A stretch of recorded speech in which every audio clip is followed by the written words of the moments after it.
আজকের পালা প্রসঙ্গ হচ্ছে একদিকে ভগবান শ্রীকৃষ্ণ মহাভারত থেকে, আর আর একদিকে হয়েছে বাবা অর্জুন, তাই না? তো এই দুইজনের হবে আজকে লড়াই, জানা যাবে আজকে কার কত বড়াই।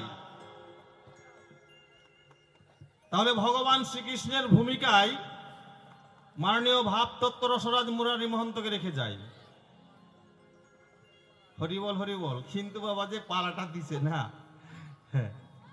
এখন না বললেই নয়। ভগবান শ্রীকৃষ্ণ এত সুন্দর দেখতে, আহা, অর্জুন এত সুন্দর দেখতে, অর্জুনের রথের সারথি হচ্ছে ভগবান শ্রীকৃষ্ণ, তাই না? তারা কত সুন্দর। আর আমাদের দুইজনের মুখে বাবা আমাকে মানায় কি অর্জুন গান্ডীবধারী, আমার মুখে আছে বাবা বড় বড় গোপ আর দাড়ি, তাই না? হরিবল হরিবল। তাহলে সেদিকে যাই।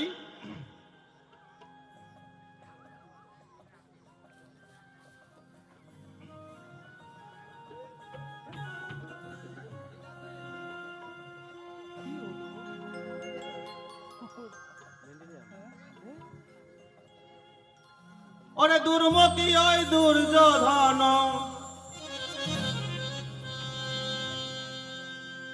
ওরে দুর্মতি ওই দুর্যোধন হয় মম মরি,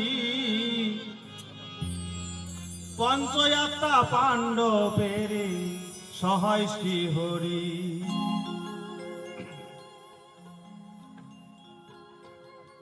ওরে দুর্মতি ওই দুর্যোধন, দুর্মতি ওই দুর্যোধন হয় মম মরি, পঞ্চয়াত্রা পাণ্ডবের সহায় শ্রী হরি, পঞ্চয়াত্রা পাণ্ডবের সহায় শ্রী হরি।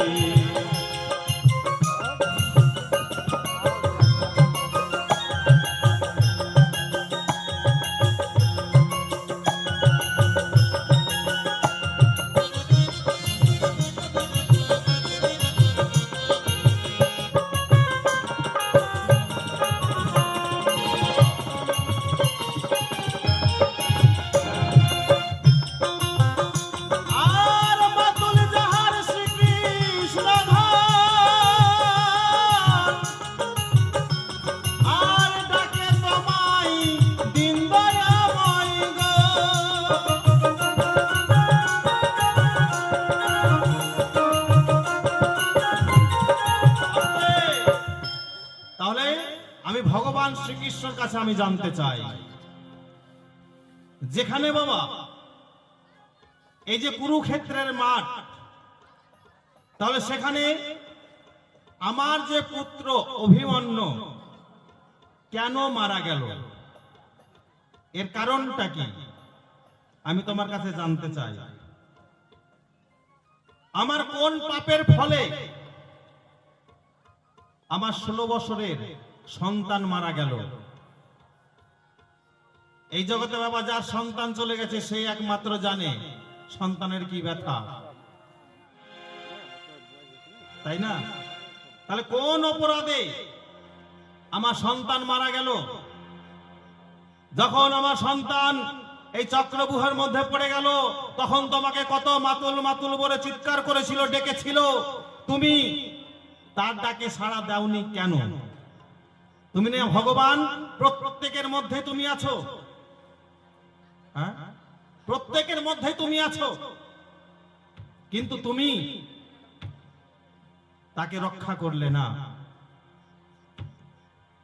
আরো একটা তোমার কাছে আমি জানতে চাই, যখন কুরুক্ষেত্রের যুদ্ধ যখন লেগে যায়, এমন সময় আমার যে নাতি আসে যুদ্ধক্ষেত্রে, যখন যুদ্ধক্ষেত্রে আসে ভগবান শ্রীকৃষ্ণ করলেন কি, তাকে রাস্তার মধ্যে আটকে দিলেন বাবা। আটকে দেওয়ার পরে বলছে তুমি কোথায় যাচ্ছ? বলছে যে আমি কুরুক্ষেত্রের মাঠে যুদ্ধ করতে যাচ্ছি। তাহলে কুরুক্ষেত্রের মাঠে যখন যুদ্ধ করতে যাচ্ছ, তাহলে আগে আমাকে পরীক্ষা দিতে হবে। আমাকে পরীক্ষা দিতে হবে কিভাবে? বলছে কি এই যে দেখতে পাচ্ছি সামনে একটা তেঁতুল গাছ, আর এই তেঁতুল গাছের মধ্যে লক্ষ লক্ষ পাতা আছে। তুমি যদি এই এক বান মেরে যদি এই তেঁতুল গাছের পাতা যদি ফুটো করতে পারো, সমস্ত পাতা ছিঁড়ে দিতে পারো, তাহলে তোমাকে কুরুক্ষেত্রের মাঠে যেতে দিব। বলছি ঠিক আছে। এমন সময় এই ধনুর বানটা ধরে বাবা যখনই বাবা মন্ত্রপুত করতেছিলেন, এই সময় কৃষ্ণ করলেন কি, ওই তেঁতুল পাতা দুইখানা ছিঁড়ে নিয়ে এসছেন। নিয়ে আসার পরে একটা রেখেছে পায়ের নিচে আর একটা রেখেছে হাতের মধ্যে। যখন রেখেছে এমন সময় মন্ত্রপুত যখন করে, যখন মন্ত্র হয়ে গেছে, যখন বানটা যখন ছাড়লো গাছের মধ্যে, সমস্ত পাতা কিন্তু বাবা ছিঁড়ে গেছে, ফুটো হয়ে গেছে। এখন সেই ভক্তকে, সেই ভক্তটার নাম হচ্ছে বাবা বর্বরী। কারণ ভীমের পুত্র হচ্ছে ঘটোৎকচ, আর ঘটোৎকচের পুত্র হচ্ছে বর্বরী। এই বর্বরী তখন করলেন কি, এক বানে সমস্ত পাতা যখন ছিঁড়ে দিলেন, সমস্ত পাতা ফুটো করে দিলেন। এখন বর্বরী বলছে কি, ভগবান শ্রীকৃষ্ণ দেখো তোমার পাতা সব ছিঁড়ে গেছে। সেই কৃষ্ণ বলল কি, সমস্ত পাতা ছিঁড়ে গেছে ঠিক আছে, কিন্তু আমার হাতের মুঠের মধ্যে যে একটা পাতা আছে, সেই পাতা তুমি ছিঁড়তে পারো নাই। বলছে কি হাতটা খুলে দেখো, তোমার ওই পাতাটাও ছিঁড়ে গেছে। ভগবান শ্রীকৃষ্ণ যখন হাতটা মুঠটা খুললো বাবা, ওই পাতাটাও কিন্তু দেখছি ছিঁড়ে গেছে। যখন ছিঁড়ে গেল তখন বলছে আর একটা পাতা তুমি ফুটো করতে পারো নাই, ছিঁড়তে পারো নাই। কি কোথায়? আমার পায়ের নিচে একটা পাতা আছে, ওই পাতাটা তুমি ফুটো করতে পারো নাই। যখন পাটা সরিয়ে দেখছে বাবা, সেই পাতাটাও ছিঁড়ে গেছে, ফুটো হয়ে গেছে। তখন ভগবান শ্রীকৃষ্ণ ওই বর্বরীর সঙ্গে বাবা লেগে গেল যুদ্ধ। যুদ্ধ যখন শুরু হয়ে গেল, যুদ্ধ করতে করতে যখন আর ভগবান শ্রীকৃষ্ণ পাচ্ছে না, তখন করলেন কি, সুদর্শনকে আহ্বান করলেন, কোথায় সুদর্শন, তুমি এক্ষুনি আবির্ভাব হও, এক্ষুনি বর্বরীর মস্তক কাছে করো। যখন সুদর্শন চক্র এসে গেল, ওই ভগবান শ্রীকৃষ্ণ কি করলেন, ওই সুদর্শন চক্র দিয়ে বর্বরীর মস্তকটা বাবা ছেদন করে দিলেন। এখানে ভগবান শ্রীকৃষ্ণ ভালো করেছে না খারাপটা করেছে, আপনারা বিচার করেন।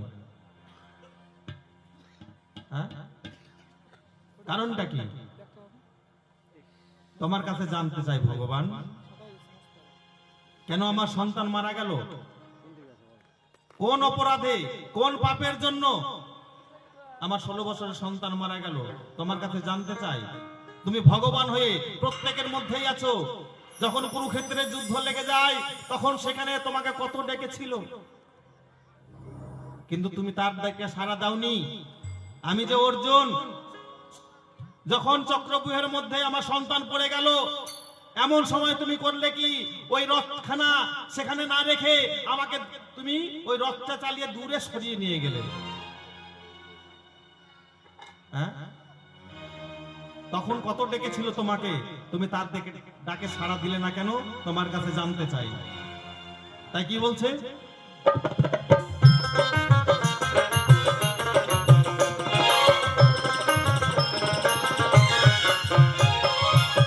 শোনো শোনো ও ভগবান, তোমার জানাই, তোমার চরণে আমার প্রণতি জানাই।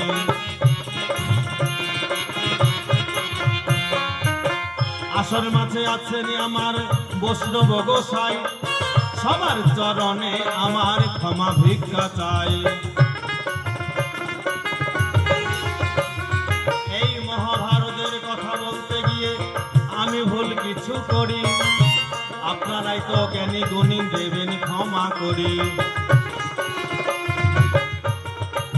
কুরুক্ষেত্রের যুদ্ধ যখন শুরু হয়ে যায়, এমন সময় অভিমন্যু কেন মারা যায়? অভিমন্যুর কি বা পাপ তোমার কাছে আমিও গো জানিবারে চাই। সঠিক সঠিক জবাব দেবেন কৃষ্ণ দয়াময়। তবে বেশি কথা বলবো না, ছেড়ে দিয়ে যাব আমার বাউলের আলোচনা।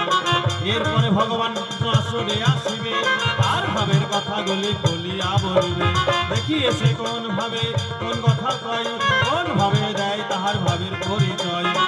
আমি কেন অযথা বলতে যাব বেশি, বেশি বললে হয়তো আবার হবে অখুশি। তাই তো অন্তরে করি বিবেচনা, আর তাহারে বেশি কথা বলিতে যাব না। আসর মাঝে বসে আছেন মিয়া মোল্লা ভাই, ঠান্ডা হয়ে তার চরণে সালামও জানাই। সালাম করে কালাম করেন, দিবেন কিছু দয়া, তার জন্য হবে আমার বাউল গান গাওয়া। এই পর্যন্ত পরিখান্ত রাধাকান্ত শরীর, জয় জয় সাধুর বৎসর আনন্দে একবার বলুন হরি হরি, হরি বল, হরি বল।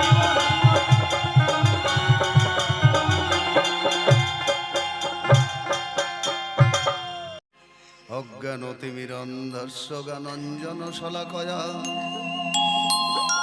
চক্ষুরমে মিলিতম জ্ঞানম তস্মৈ শ্রীগুরুবে নমঃ। অখণ্ডমণ্ডলাকারম ব্যাপ্তম যেন চরাচরম তৎপদমদর্শিতম জ্ঞানম তস্মৈ শ্রীগুরুবে নমঃ।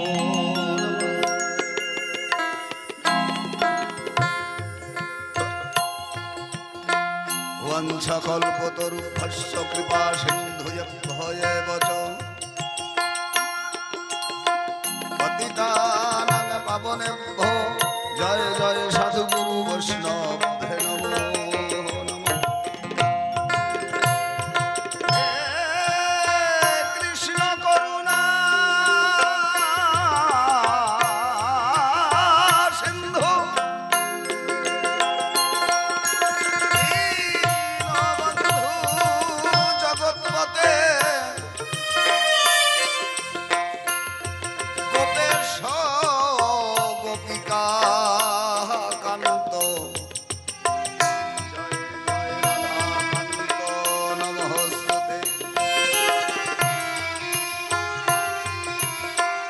কাঞ্চন গৌরী রাধা বৃন্দাবনেশ্বরী বৃষভানু সুতং দেবী প্রণমামি হরি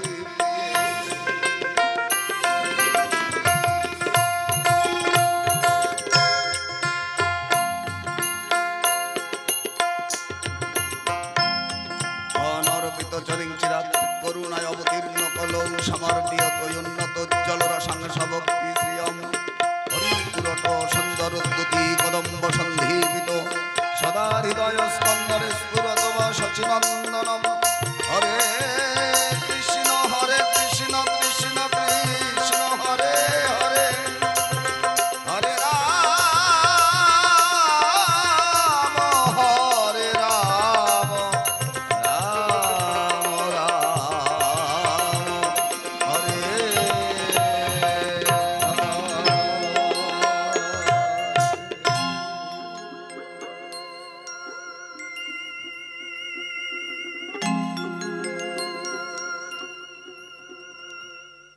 এসো শ্রী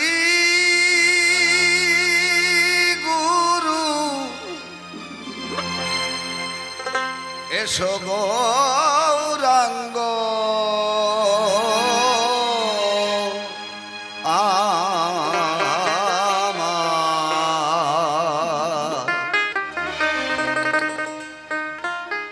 এসো ব্রজেন্দ্র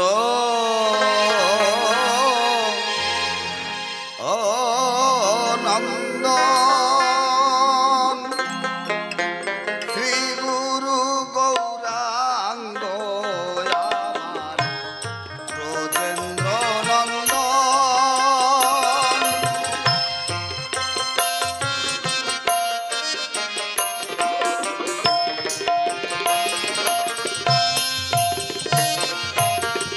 এসো নিত্যানন্দ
এসো গদাধরার শ্রী গৌরাঙ্গ,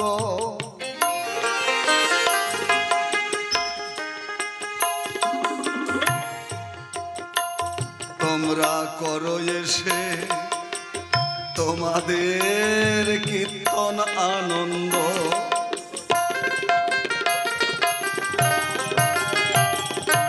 এসো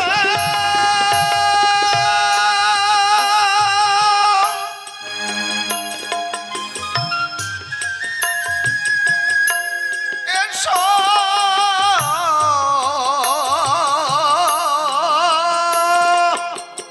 এসো গদাধরার শ্রী গৌরাঙ্গ,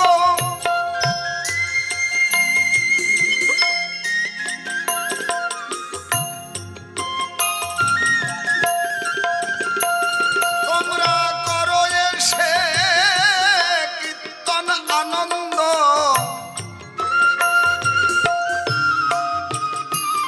হবে প্রেমানন্দে আর সংঘানন্দে, হবে প্রেমানন্দ সংঘানন্দে, হবে অমৃত রস বরিশন,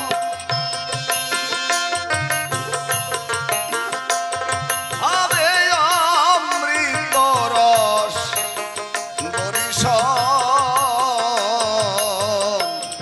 শ্রী গুরু গৌরাঙ্গ আমার ব্রজেন্দ্র নন্দন, এসো শ্রী গুরু গৌরাঙ্গ আমার।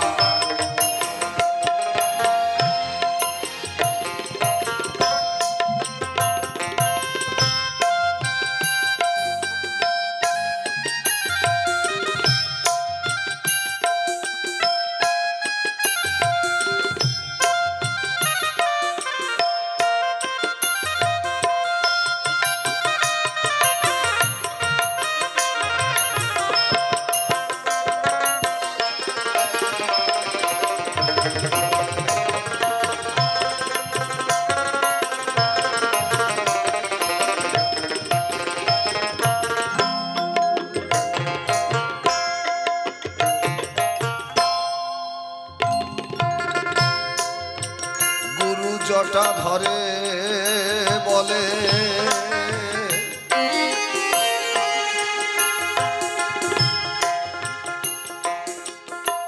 শ্রীবাসে শ্রীনিবাস কালে,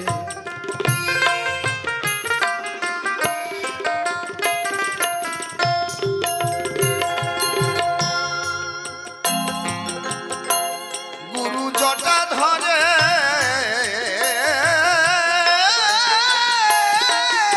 বলে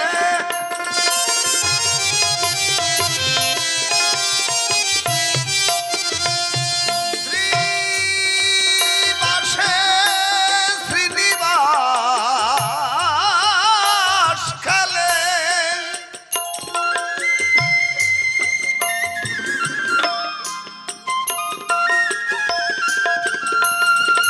এই পঞ্চ তত্ত্বের যোগ ধরিলে নিতাই গৌর হরি হরি বল ভাই।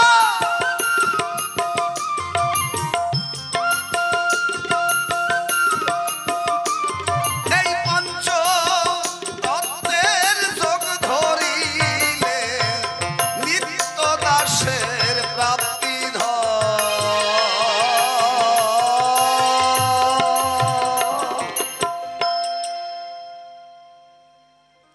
উপস্থিত হরিভক্ত কৃষ্ণ ভক্ত ভক্তিমতী মায়েরা, অনাগত দূরের কাছে যে যেখানে আছেন এই অধমের সভক্তি প্রণাম গ্রহণ করবেন।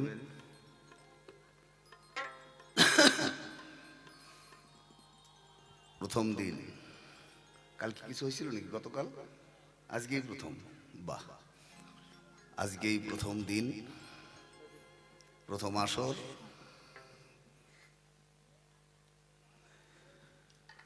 কি বলি, বলার কিছুই খুঁজে পাচ্ছি না। হ্যাঁ, যা হোক তবু বলতেই হবে। হ্যাঁ, কারণ এবারই প্রথম আসলাম তো, এর আগে কয়েক বছর হয়েছে, কিন্তু আমার ভাগ্যে জোটে নাই। হ্যাঁ, এবার ভাগ্যে জুটে গেছে। পাশে ওইখানে বারণী ছিলেন, ওখানে আসছিলাম 2-3 বার, ওইখানে আসছি। এই আর শৈলপাড়ায় তো কোনো কথাই নাই, সারা বাংলার ভিতরে রেকর্ড। 21 বছর এই শৈলপাড়ায় গান গাচ্ছি এক আসরে। 21 বছর, এবার আসলে 22 বছর আমার ইচ্ছা আছে, 25 বছর পুরো হব। আর যদি শরীর ভালো থাকে তাহলে 34 বছর। বামফ্রন্ট সরকার যেমন 34 বছর রাজত্ব করিয়া গেছে, আমিও শৈলপাড়ার আসলে 34 বছর পুরো হব মনে করছি। কিন্তু জানি না কতদূর হবে। এই তো 72 শুরু হয়ে গেছে, 71 পার। অগ্রহায়ণ মাসের 27 তারিখের থেকে 72 শুরু হবে। এখন কখন কি হয়ে যাবে তার তো ঠিক নাই। নিঃশ্বাসের কোনো বিশ্বাস নাই। আসা যাওয়া নিয়ে এই সংসার। সারা জীবন ভরে অনেক কিছু জানা হলো, অনেক কিছু বলা হলো, অনেক কিছু করা হলো, কিন্তু জীবনে কিচ্ছু হয় নাই। হ্যাঁ, সারা জীবনটাই শুধু পথে পথে শেষ হয়ে গেছে। শুধু আমি কেন, প্রত্যেকেরই একই অবস্থা। জীবন অনেক কিছু শুনছে তো, বড় নামি নামি দামি দামি লম্বা খাটো দাড়িয়ালা টিক্কিয়ালা কত লোকের গান শুনছে তার ঠিক নাই। মহাভারত, গীতা, চৈতন্য চরিতামৃত কত গ্রন্থ পাঠ শুনছে, কিচ্ছু হয় নাই। বল ঠিকানা বল। সকালবেলা যাই তার বাড়ি, দেখি কি হয়েছে, দেখি সিট্টু কোনো বাকি বেচা কেনা বন্ধ, সব নগদ। কিচ্ছু হয় নাই সারা জীবন ভরে শুনি। এখনো দেহের কাম কামনা লোভ লালসা হিংসা বিদ্বেষ কিচ্ছু পরিত্যাগ করতে পারে নাই সারা জীবন ভরে শুনেও। তার মানে সারা জীবন ভরে যেটা শুনেছে কোনো কাজে লাগে নাই। কেন? সোনা খাঁটি হয় নাই, সোনায় ভেজাল আছে। হ্যাঁ, অমৃত যেমন একটু খেলেই মানুষ অমরত্ব লাভ করে, এই হরি কথা কৃষ্ণ কথা যদি অল্প যদি কেউ করে তাতেই ক্রিয়া লাভ, ক্রিয়া হয়। আরে সারা জীবন করেও কিছু হচ্ছে না। হ্যাঁ, এটার নাম সংসার। এখানে কোনো নিরানন্দ নাই। এটা সোনার সংসার, আনন্দের বাজার, কিন্তু মানুষ নিরানন্দে ডুবে আছে। চেয়ে দেখো তোমার হৃদয় খাটে আমার শ্রী গৌরাঙ্গ বসে, একেবারে সাধুর বাজারে বসে তাকে নয়ন জলে ভাসাও।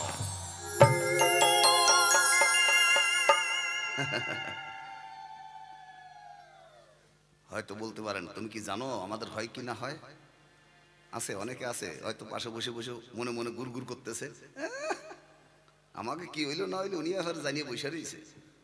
হ্যাঁ, জানি না মানে, যদি কেউ পেঁয়াজ খায় তার পাশ দেখে গেলে তো পেঁয়াজের গন্ধ কয়, রসুন খাইলে রসুনের গন্ধ কয়, চুল্লু খাইলে চুল্লুর গন্ধ কয়, গাঁজা খাইলে গাঁজার গন্ধ কয়। যে যেটা ভক্ষণ করে উদ্গারে তার লক্ষণ আসে। পাশ দেখে গেলে তো ঠিক পাওয়া যায় ওটা কি খায় কি করে, চেনা যায় না মানে, বোঝা যায় না। কেরা কইছে বোঝা যায় না? 5 বিঘে 10 বিঘে 50 বিঘে 30 বিঘে জমি আবাদ করতেছে, ভুট্টা লাগাচ্ছে, ধান লাগাচ্ছে। জমিতে যাই কি সব ধানের গোড়া টিপি টিপি দেখে বেড়ায় নাকি যে কোনটা ভালো হয়েছে আর কোনটায় পোক লাগবে, কোনটায় তেল দিতে হবে? যারা ভালো পাকা চাষি জমির আইলে দাঁড়াই একবার তাকাইলেই বোঝে যে আমার মাঠে কিসের দরকার। হ্যাঁ, জমির আইলে যে পাড়া দিলে ঠিক পাওয়া যায় এ মাঠে কিসের চাষ। বাকি বেচা কেনা বন্ধ, নগদ। কৃষ্ণের যথেক খেলা সর্ব উত্তম, নরলীলা নরবপু তাহারি স্বরূপ ধরে, অদ্যাবধি সেই লীলা করেছে গোরা রায়, কোন কোন ভাগ্যবানে সে লীলা দেখিবারে পায়। এখনো ভগবান লীলা করতেছে, এখনো ভগবানের কৃপা বর্ষণ হচ্ছে, কিন্তু মানুষ বঞ্চিত হয়ে আছে সেই ভগবত কৃপার থেকে। সংসার ত্রিতাপ জ্বালায় জর্জরিত, টাকা পয়সা গাড়ি বাড়ি জামাই চাকরি সবকিছুই আছে, কিন্তু দেহে সুখ নাই। সবকিছু আছে, সংসারে আনন্দ নাই। প্রেম শূন্য জীর্ণ দেহের কিবা প্রয়োজন, যার নাই সেই প্রেম ভক্তি অমূল্য ধন। অকালে কালের মুখেই সংসারে তাদের হয় পতন, হবে পতন। জয় জয় শ্রী গুরু বৈষ্ণব গোসাই দেবানন্দে হরি হরি বল। ওরে এ ঘাটে পার হতে হবে,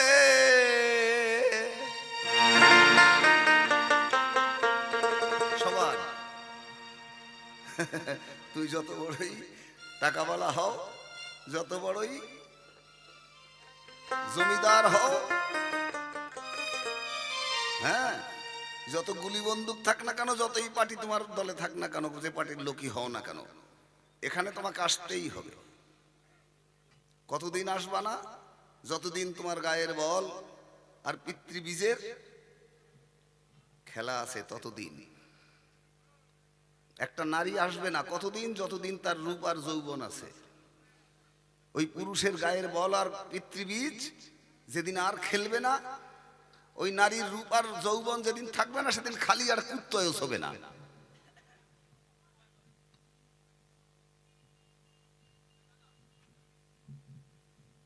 প্রতিবাদ থাকলে এখনই কবা যে আমার প্রতিবাদ আছে।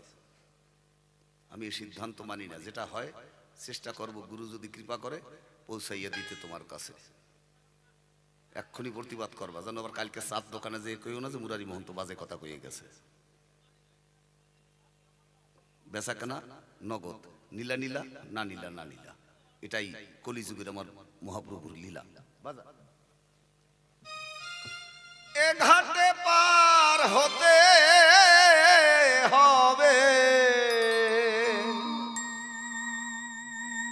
হোক না কেন সে বড় লাট, হোক সে বড় লাট, হোক সে জমিদার, হোক সে শিক্ষিত, হ্যাঁ আসতেই হবে। কি করবে? কি করবে গীতায়, কি করবে ভাগবতে, কি করবে মহাভারতে? জীবনে কোনোদিন গীতা শুনলাম না, জীবনে কোনোদিন একটু গীতা নিয়ে বসলাম না, জীবনে কোনোদিন গীতা পাঠের কাছে বসলাম না। আর মরার সময় যদি আমার বাবার বুকের উপর একখানে গীতা দিয়ে, তোরে আমার মা এখন চলে যাচ্ছে, তাড়াতাড়ি গীতা দে। ওই গীতা ভগবানের মুখাশ্রিত বাণী, ওইটার অবমাননা করিস, বুহির বধুখানে ইট উঠে দিয়ে তাড়াতাড়ি। ভগবানের মুখের বাণী ওর অমর্যাদা অসম্মান করিস, জীবনে সেটা শোনে নাই। একদিন মন দিয়ে যে যাই একটু গীতা পাঠ শুনে আসি, যাই একটু মহাভারত পাঠ শুনে আসি, যাই একটু ভাগবত পাঠ শুনে আসি। সংসার বিষয় নলে দিবানিশি হিয়া জলে জুড়াইতে না করলি উপায়।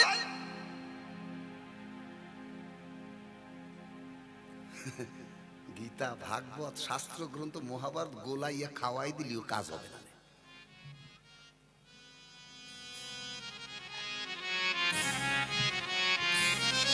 এ ঘাটে পার হতে হবে, হোক না কেন রাজা জমিদার, বৈতরণী নদী খেয়াঘাট, বৈতরণী নদী খেয়াঘাট, আসতেই হবে ঘাটে। তুমি যত বড়ই শিক্ষিত হও না কেন, যত টাকাই তোমার মায়না হোক, যতই জমিদার হও, তুমি আসতেই হবে।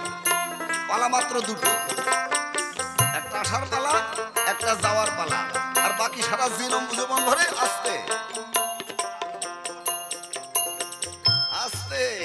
বাকি যত পালা মানুষের মনোরঞ্জন করার জন্য আমরা করে পয়সা ইনকাম করতেছি, এটা ব্যবসা। একেবারে একটা সত্যি কথা বললাম, কে কি বললো না বললাম আমার ওইসব শোনার দরকার নাই। হ্যাঁ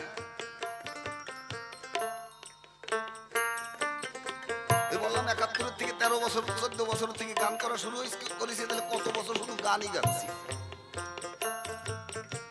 আর এত বছরের হিসাবে দেখলাম যত পালা মানুষকে শুনাই বেড়ালাম, ওর একটা পালাও শুধু পয়সা ইনকাম করার ধান্দা, ওতে কিচ্ছু হবে না।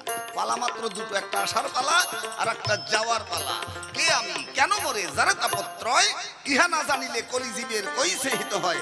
কে আমি, আমি কোথায় ছিলাম, আমি কোথায় এসেছি, আমার এই কর্ম শেষে আবার আমি কোথায় চলে যাব, এটাই হচ্ছে পালা।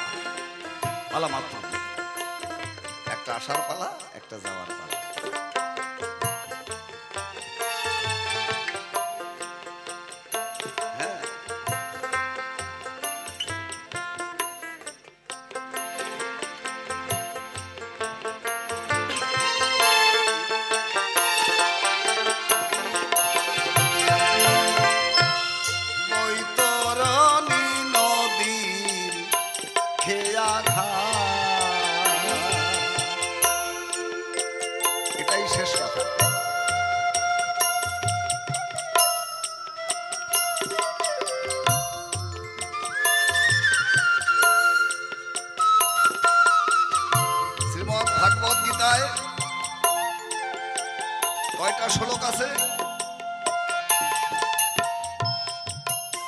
কতগুলো শ্লোক আছে ভাগবতে? কতগুলো শ্লোক, কতগুলো শ্লোক আছে গীতায়, মহাভারতে? হ্যাঁ, কতগুলো শ্লোক আছে?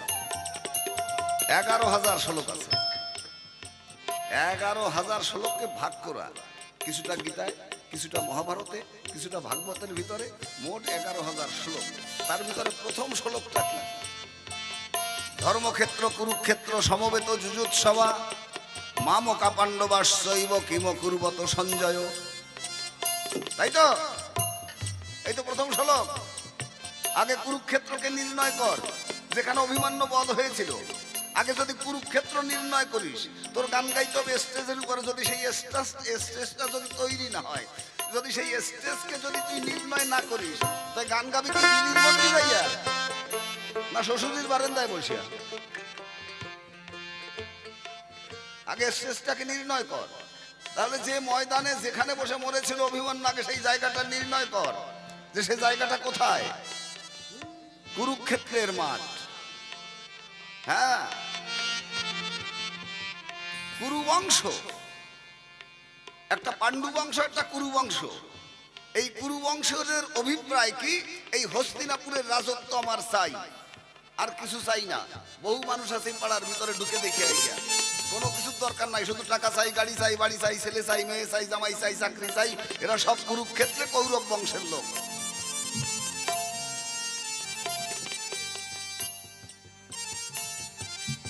এরা সব কৌরব বংশের লোক। এদের ঈশ্বরের সঙ্গে কোনো সংযোগ নাই। রাত পহালেই শুরু হয়ে যায়, দাও টাকা দাও, গাড়ি দাও, বাড়ি দাও, ছেলে দাও, মেয়ে দাও, জামাই দাও, চাকরি দাও। আবার সন্ধ্যা হয় আবার চারটে খাইয়ে ঘুমাই পড়ে, সকাল হয় আবার চাওয়া শুরু করে, আবার রাইতে আবার চারটে খাইয়ে ঘুমাই পড়ে, আবার সকাল হয় চাওয়া শুরু করে। জিজ্ঞাসা কর, যার যে কদিন বয়স হয়েছে সারা জীবন ভরে শুধু চাইছে, একদিনও বলে নাই।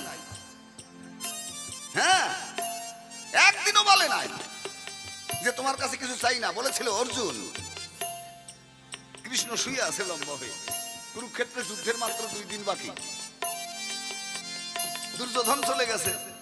কৃষ্ণ বলল, কি ব্যাপার দুর্যোধন, কেন এসেছো? বলো, আগামী দিন থেকে যুদ্ধ শুরু হচ্ছে, তাই তোমার কাছে এলাম। বলে, কি চাই? বলো, তোমার এই যে 18 অক্ষয়িনী সৈন্য আছে, ওই সৈন্যগুলো আমাকে দাও। কৃষ্ণ বলল, সৈন্যগুলো নিলে তুমি খুশি? বলে, হ্যাঁ, এই সৈন্যগুলো নিলেই আমি খুশি। তার মানে কি? ওই সৈন্যগুলো যদি পায় তাহলে হস্তিনাপুরের রাজা হবে উনি। বলে, ঠিক আছে, তোমার মনোবাসনাই পূর্ণ হোক, এই 18 অক্ষয়িনী সৈন্য তোমাকে দেয়া হলো, যাও, নিয়ে যাও। দুর্যোধন নিয়ে চলে গেছে। কিছু সময় পরে আবার অর্জুন আসছে। কৃষ্ণ তো শুয়ে আছে। কৃষ্ণ বলল, কি অর্জুন, তুমি কেন এসেছো? বললো, আগামী দিন যুদ্ধ শুরু হবে, তাই তোমার কাছে এসেছি। কৃষ্ণ বলে, বলো তুমি কি চাও? কি চাও আমার কাছে? তোমাদের যুদ্ধ শুরু হচ্ছে, কি চাও তুমি আমার কাছে বলো। অর্জুন বলল, আমি কোনো কিছু চাই না তোমার কাছে। তাহলে কেন এসেছো? বললো, তুমি আগামী দিন যে যুদ্ধ হবে, তুমি আমার রথের সারথি হবে, এইটাই তোমার কাছে চাই। জয় জয় শ্রী গুরু বৈষ্ণব গোসাই প্রেমানন্দে, হরি হরি বলো।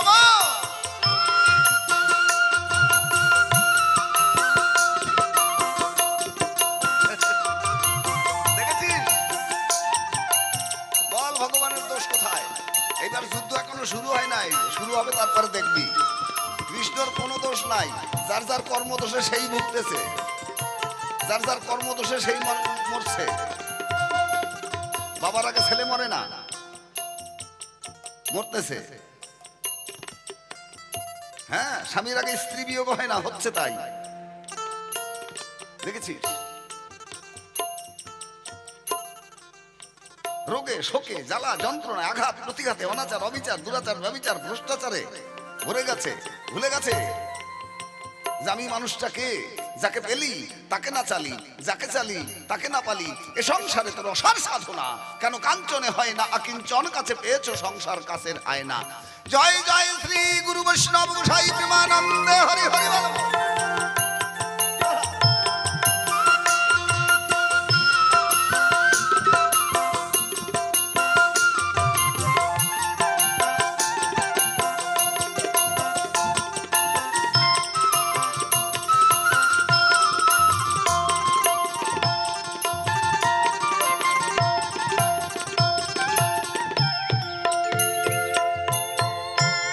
ঘাটের মাঝি প্রাণ গোবিন্দ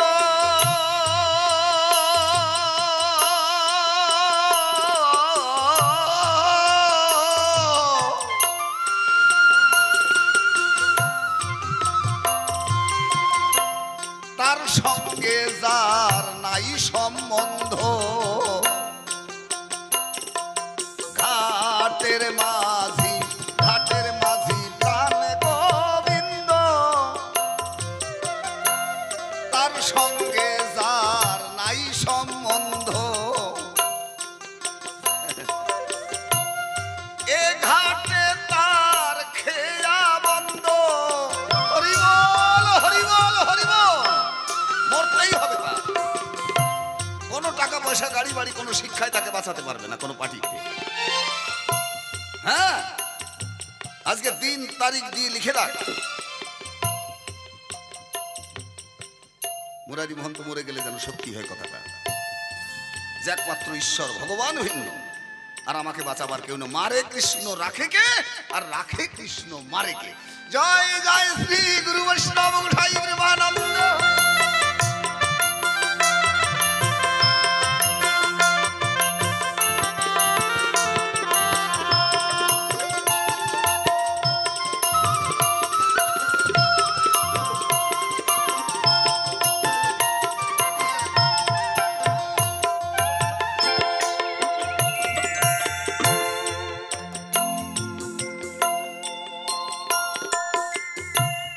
এই ঘাটের মাঝি প্রাণ গোবিন্দ তার সঙ্গে যার নাই সম্বন্ধ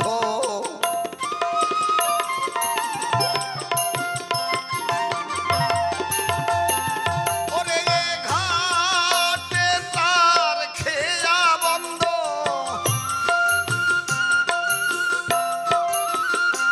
সম্বন্ধ লইয়া ভজে তারে কৃষ্ণ নাহিতে আছে বাকি সব মরে অকারণ দেখ মরার কারণ কত তাই তোকে দেখাচ্ছি খালি অভিমান্য কেন একবার তোর মরণের কথাও কয়ে দেও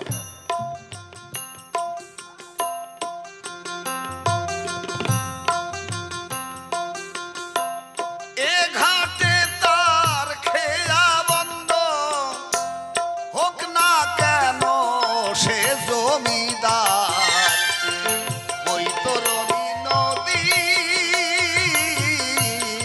খেয়া ঘাট ওই তরুণী নদীর খেয়া ঘাট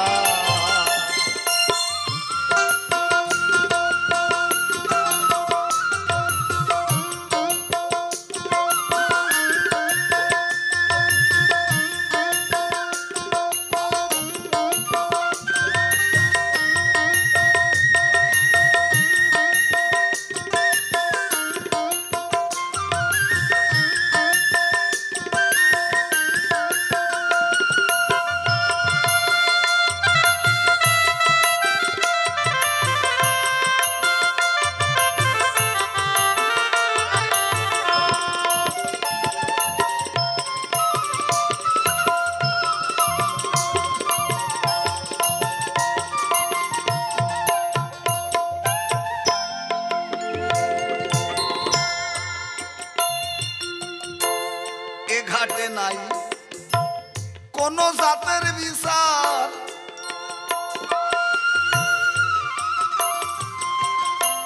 ব্রাহ্মণ মুসি সামার কুমার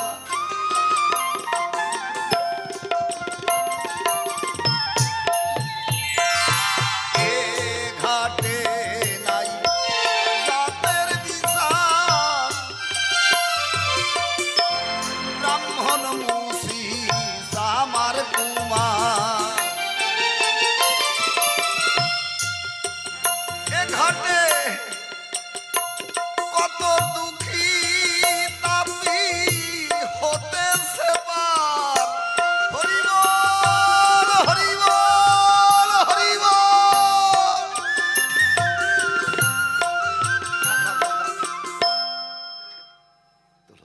ভগবান যখন দয়া করে হাত দুখান দেশে দয়া করে দেশে যখন হ্যাঁ হ্যাঁ হাত দেছে, মুখ দেছে, দাও। যদি স্ট্রোক হয় কিচ্ছু করতে পারবা না এই হাত দিয়ে। কোথায় টাকা, কোথায় কি, কিচ্ছু কয়ে যাইতে পারবো না। যদি হার্ট স্ট্রোক হয়, ব্রেন স্ট্রোক হয়, প্যারালাইসিস হয়, আর যদি সুগার হয় তাহলে তো পশুর দামও বিক্রি হবে না। কি ও সুগারের কথা? সুগার যদি হয়ে যায় ওটা শেষ। ডাক্তারের কাছে গেছে, কথাটা শুনতাইলে ডাক্তারের কাছে গেছে, কয় ডাক্তার বাবু আমার দেখেন তো চোখে কেমন ঘোলা ঘোলা দেখি, আস্তে আস্তে শুকাই যাচ্ছে, যা খাচ্ছি তা হজম আছে না, পেটটা বড় হয়ে যাচ্ছে, গোয়াটা মরিয়ে যাচ্ছে, ব্যাপারটা কি? ডাক্তার কয় রক্ত পরীক্ষা করে আসেন। রক্ত পরীক্ষা করে আইসে, কয় আপনার তো সুগার হয়ে গেছে। কয় আপনার তো সুগার হয়েছে। কয় কি করব? লেখেন আমি পেনশন পাই, ব্যবসা করি, বাজারে বড় ব্যবসা আছে আমার, আমার দুইটা সওয়াল চাকরি করে, জমি জায়গাও কম নাই, ভালো ভালো ওষুধ লিখে দেন যাতে আমি তাড়াতাড়ি সুস্থ হই। ডাক্তার কয় লেকচার কম দেন, বসেন আগে বসেন। সব রুগী টুকি বিদায় হয়ে গেছে। কয় ডাক্তার বাবু এইবার আমারে দেখেন। কয় হ্যাঁ এইবার তোমার চিকিৎসা হবে। কয় বলেন? কয় সুগার যদি একবার হয়ে যায় ও আর সারে না, ওষুধ খাইলে কম হয়ে থাকবে, ওষুধ বন্ধ করে দিলে আবার বাড়িয়ে যাবে। সুগার যদি একবার কারোর হয়ে যায় ওটা শ্মশান পর্যন্ত আসবে, জীবনও সুগার সারে না। ওষুধ খাইলে কম থাকবে, ওষুধ বন্ধ করবা আবার বাড়িয়ে যাবে। কয় তাহলে কি করব? কয় কিছু নিয়ম আছে, কিছু নিয়ম আছে, কিছু কর্ম আছে, এগুলো করেন, সুগার ডাউন হয়ে থাকবে, কম হয়ে থাকবে, কিছুদিন ভালো থাকবেন। কয় কন? কয় সকালবেলা খালি পায়ে হাঁটবা 2 কিলোমিটার, খোয়া উঠোনের রাস্তা দিয়া, খালি পায়ে ভোরবেলা উঠিয়া 2 কিলোমিটার হাঁটবা। একবার বাস্তব সত্যি কথা, আমি গানেতে বাড়ি যে একটু বেলা করি শুয়ে থাকি না, বেলা করে শুয়ে থেকে আমার বউ মাঝে মাঝে একটু ক্যাট কাটায় যে বয়স হয়েছে এখন একটু ভোরবেলা উঠতে পারো, নাম কি দাঁড়াও, রাত জাগিয়ে আসা, বাধা দিও না। এখন একদিন ভোরবেলা উঠছি, ভোর উঠতে ছাড়া থাকতে না পারি, উঠেই দাঁত মাজতেছি, বসো জামাই, আমার জামাই, তা রাস্তার দ্বারা গেছি, এখন দেখি যে কেউ নাইটি ভরা, কোনোটা আন্ডার ভরা, বসো না, এইভাবে আটতেছে। কি ব্যাপার, ওরা ওরম করে কেন, ও কি হয়েছে? আমি কই এই তোরা ওহিলে হাঁটিস কেন, পাড়ারই তো সব নালাগুলা পাড়ার দিয়ে। কয় গোসাই সুগার হয়েছে, ডাক্তারে কইছে যে ভোরবেলা হাত ঝুলোই ঝুলোই হাঁটবেন দাপাই দাপাইয়া। আমি কই আহা রে, শীতের মধ্যে থাকবি ল্যাপের তলে আর খালি পায় খোয়া উঠোনিয়া রাস্তা, কি কষ্ট। আহা রে, দেখ একটু হাঁটি যদি ভালো হয়, আবার মনে মনে আবার কি শালা যেমন কুকুর সেটা মুগুর, ঠিক আছে।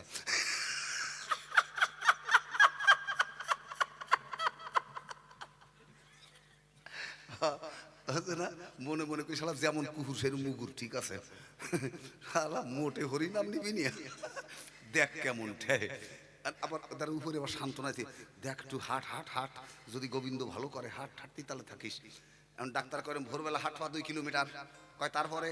কয় একদম চিনি মিষ্টি খাবা না, লাল চা খাবা চিনি ছাড়া। কয় তারপরে? কয় পেঁপে সেদ্ধ, কাঁচা কলা সেদ্ধ দিয়া লবণ আর লঙ্কা একদম শোভা না কিন্তু, এই দিয়ে 2 ভাত খাবা দুপুর বেলায়। কয় ডাক্তার বাবু রাত্রিবেলায়? কয় রাত্রিবেলা 2টা রুটি খাইতে পারো, জলে ভিজেই খালি সব থেকে ভালো হয়, আর তাহলে এমনি চাবাই খেয়ে কি 2টা মুড়ি খাও। কয় তাহলে আসি। কয় দাঁড়ান, খাটে একদম শোবেন না, খাটের উপরে নিচে শক্ত জায়গা পাতলা কাপড় বাতিয়ে শুয়ে থাকবেন।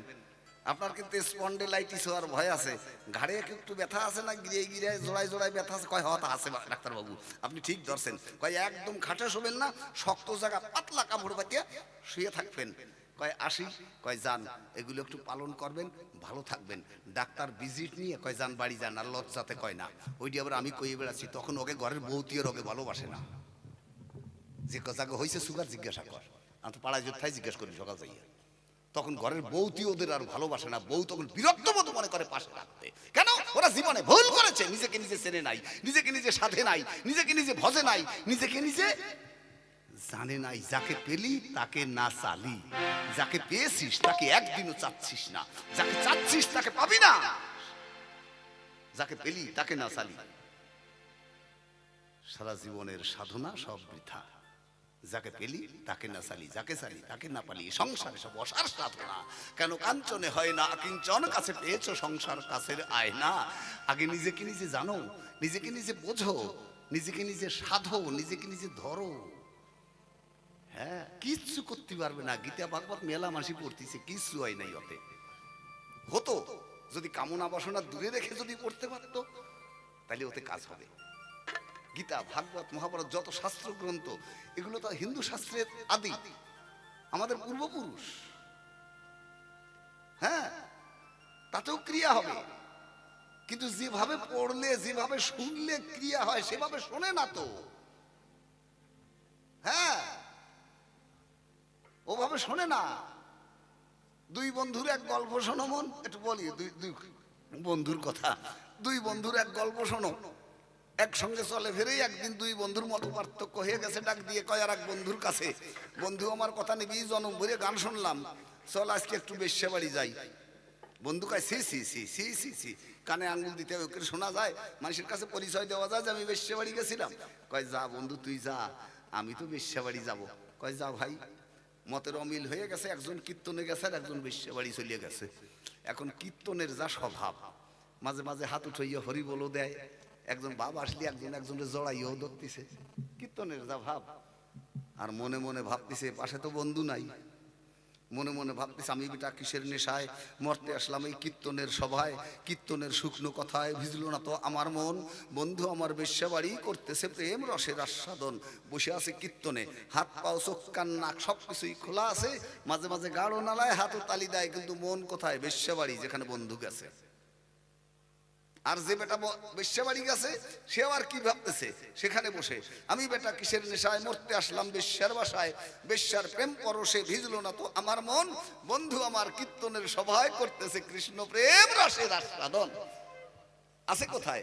বেশ্যার কাছে, বেশ্যার ভাবে তার রঙে রসে মেতে আছে। মন কোথায়? কীর্তনের আসরে। দেখেছিস, মন যদি সাধু না হয়, দৈবের দেখো কি নির্বন্ধন, ওই দুইজনারই হলো মরণ। জনম ভরে কীর্তন শুনলো, সমনে তার ঘাট ধরিল, নরক কুণ্ডে ফেলে দিল অনন্তকালের মতন। আর বেশ্যা বাড়ি যেজন ছিল তার জন্য ফুলের রথ এসে গেল, গোপীরা ফুল চন্দন পরাইয়ে নিয়ে গেল তারে মধুর বৃন্দাবন।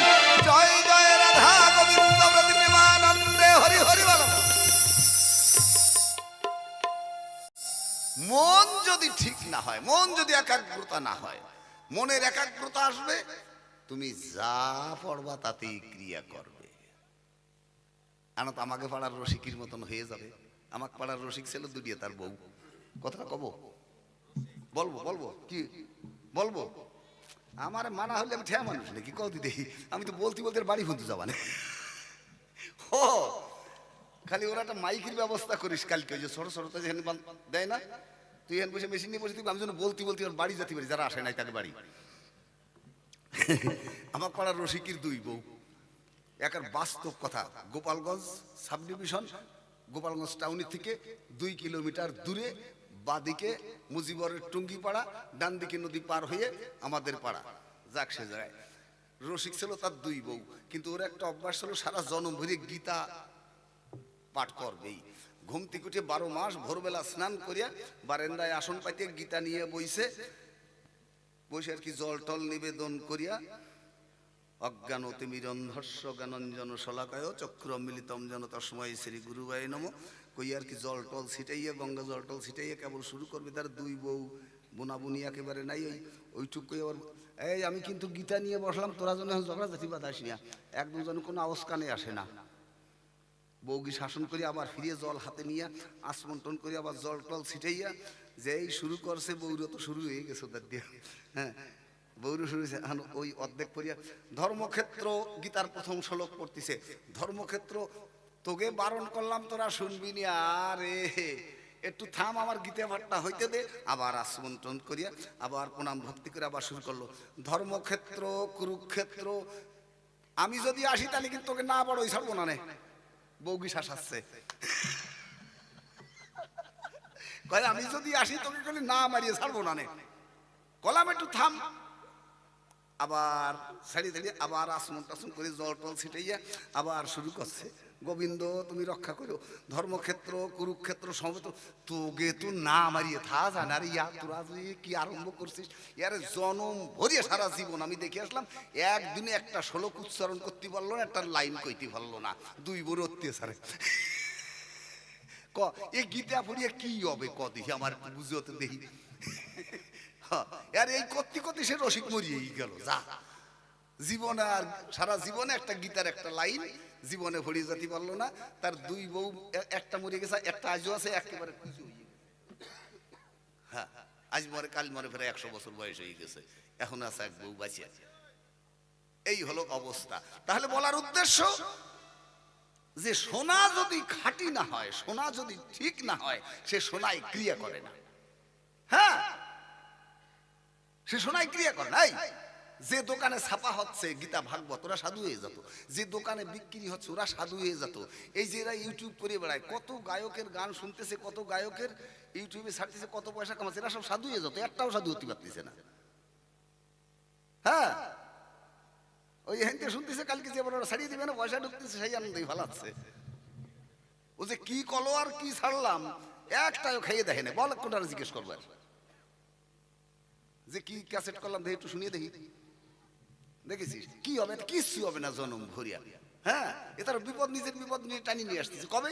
যেদিন আর বসে থাকতেই পারবে না মেশিন লইয়া গানের আসরে, সেদিন তোর গতি হবে কি?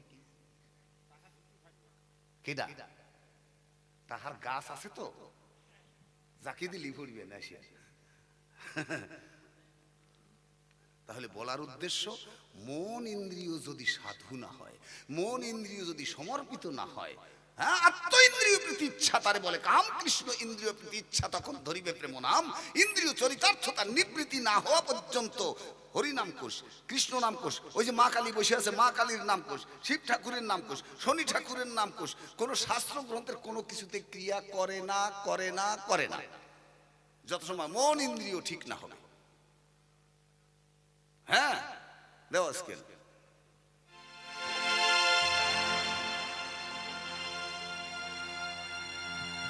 খেয়া ঘাট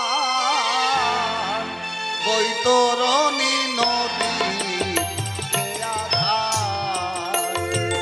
ওরা ভুলে যাক, তুই ভুলে যাস কি করিয়া?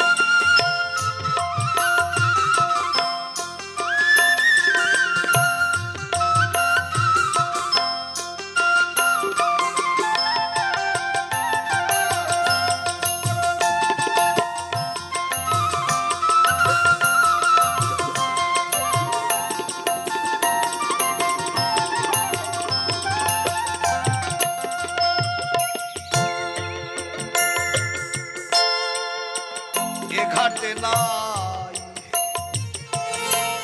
কোন জাতের বিচার, ব্রাহ্মণ মুসি আমার কুমার।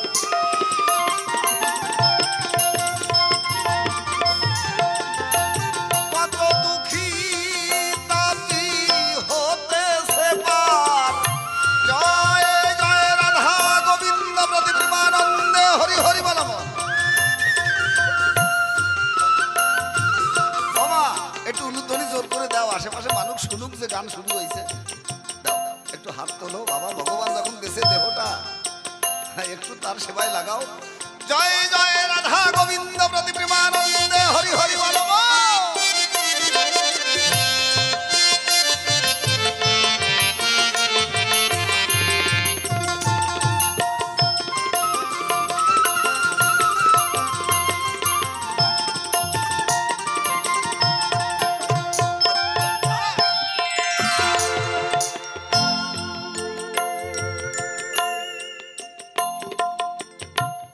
গোবিন্দ নাম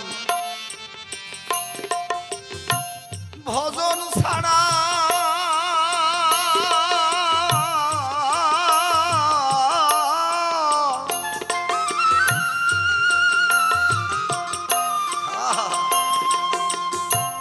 হয় না কারো পারের ভাড়া।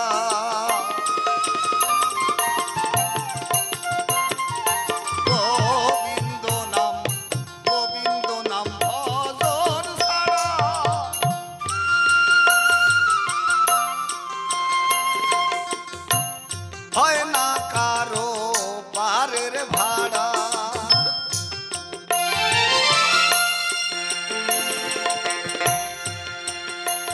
গুরু অমূল্য কয় আমার কপাল পোড়া,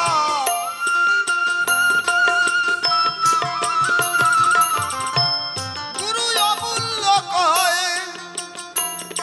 আমার কপাল পোড়া, সাধন ভজন বালাই সাধ বৈতরণী নদীর খেয়া ঘাট, বৈতরণী নদীর খেয়া ঘাট, এ ঘাটে পার হতেই হবে, হরি বল হরি বল হরি বল হরি বল, এ ঘাটে পার হতেই হবে, হোক না কেন রাজা জমিদার, বৈতরণী নদীর খেয়া ঘাট, বৈতরণী নদীর খেয়া ঘাট।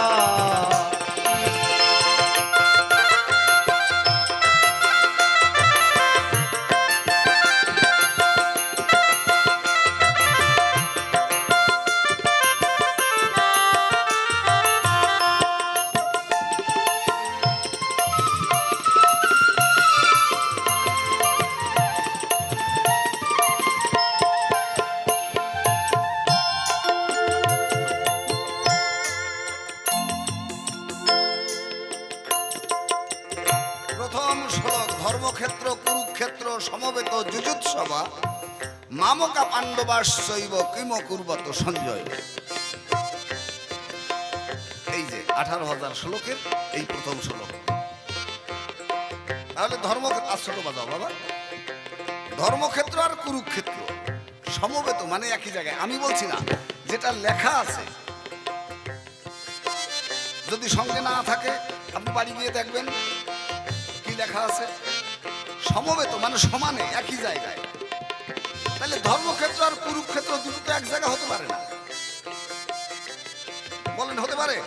হতে পারে না। ধর্মক্ষেত্র এই যে আমরা এখন সবাই ধর্মক্ষেত্রে বসে আছি, জয় নিতাই গৌর হরি বল, হ্যাঁ, সকল মান অভিমান সবকিছু পরিত্যাগ করে দিয়ে রাজা প্রজা দিন দরিদ্র মূর্খ শূদ্র ক্ষুদ্র আমরা সবাই এই যে কালীর উপরে বসে আছি, সব কিছু পরিত্যাগ করে হরি নাম শুনছি, বাউল গান শুনছি, নাম কীর্তন শুনছি, লীলা কীর্তন শুনছি,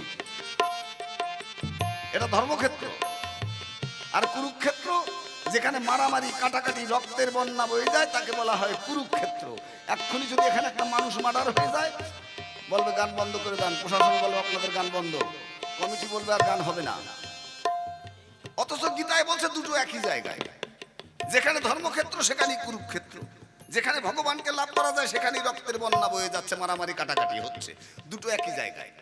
আমি বলছি না, গীতায় লেখা আছে যেটা সেইটা বললাম, ভাগবত যেটা লেখা বললাম তো। সঙ্গে কেউ নিয়ে আসে নাই, বাড়ি আছে, গিয়ে দেখবেন খুলে যে সত্যি না মিথ্যা কি লেখা।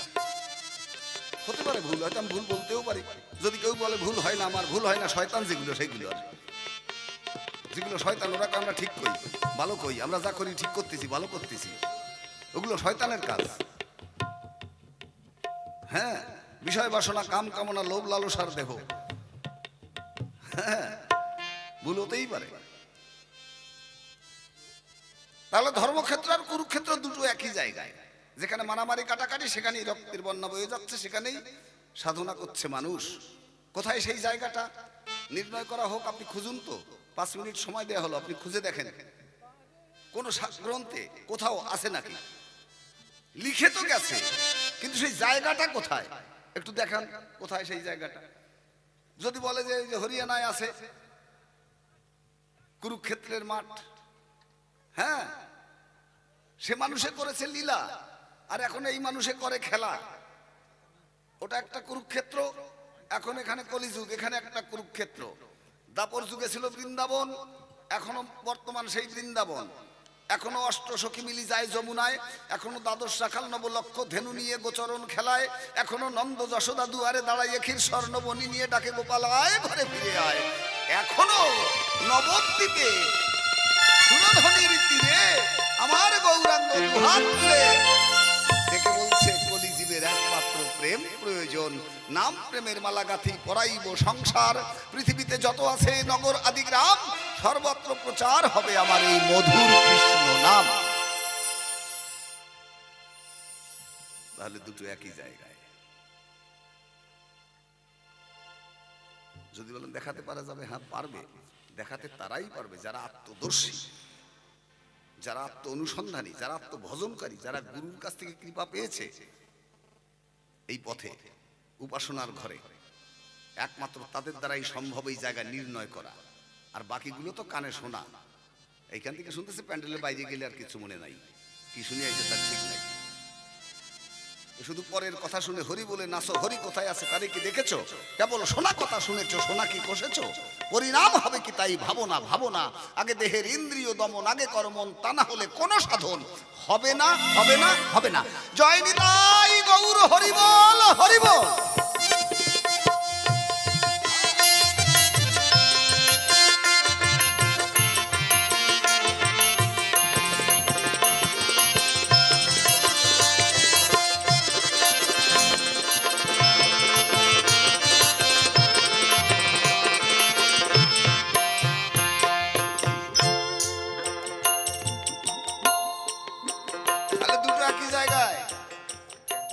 কোথায় সেই জায়গাটা?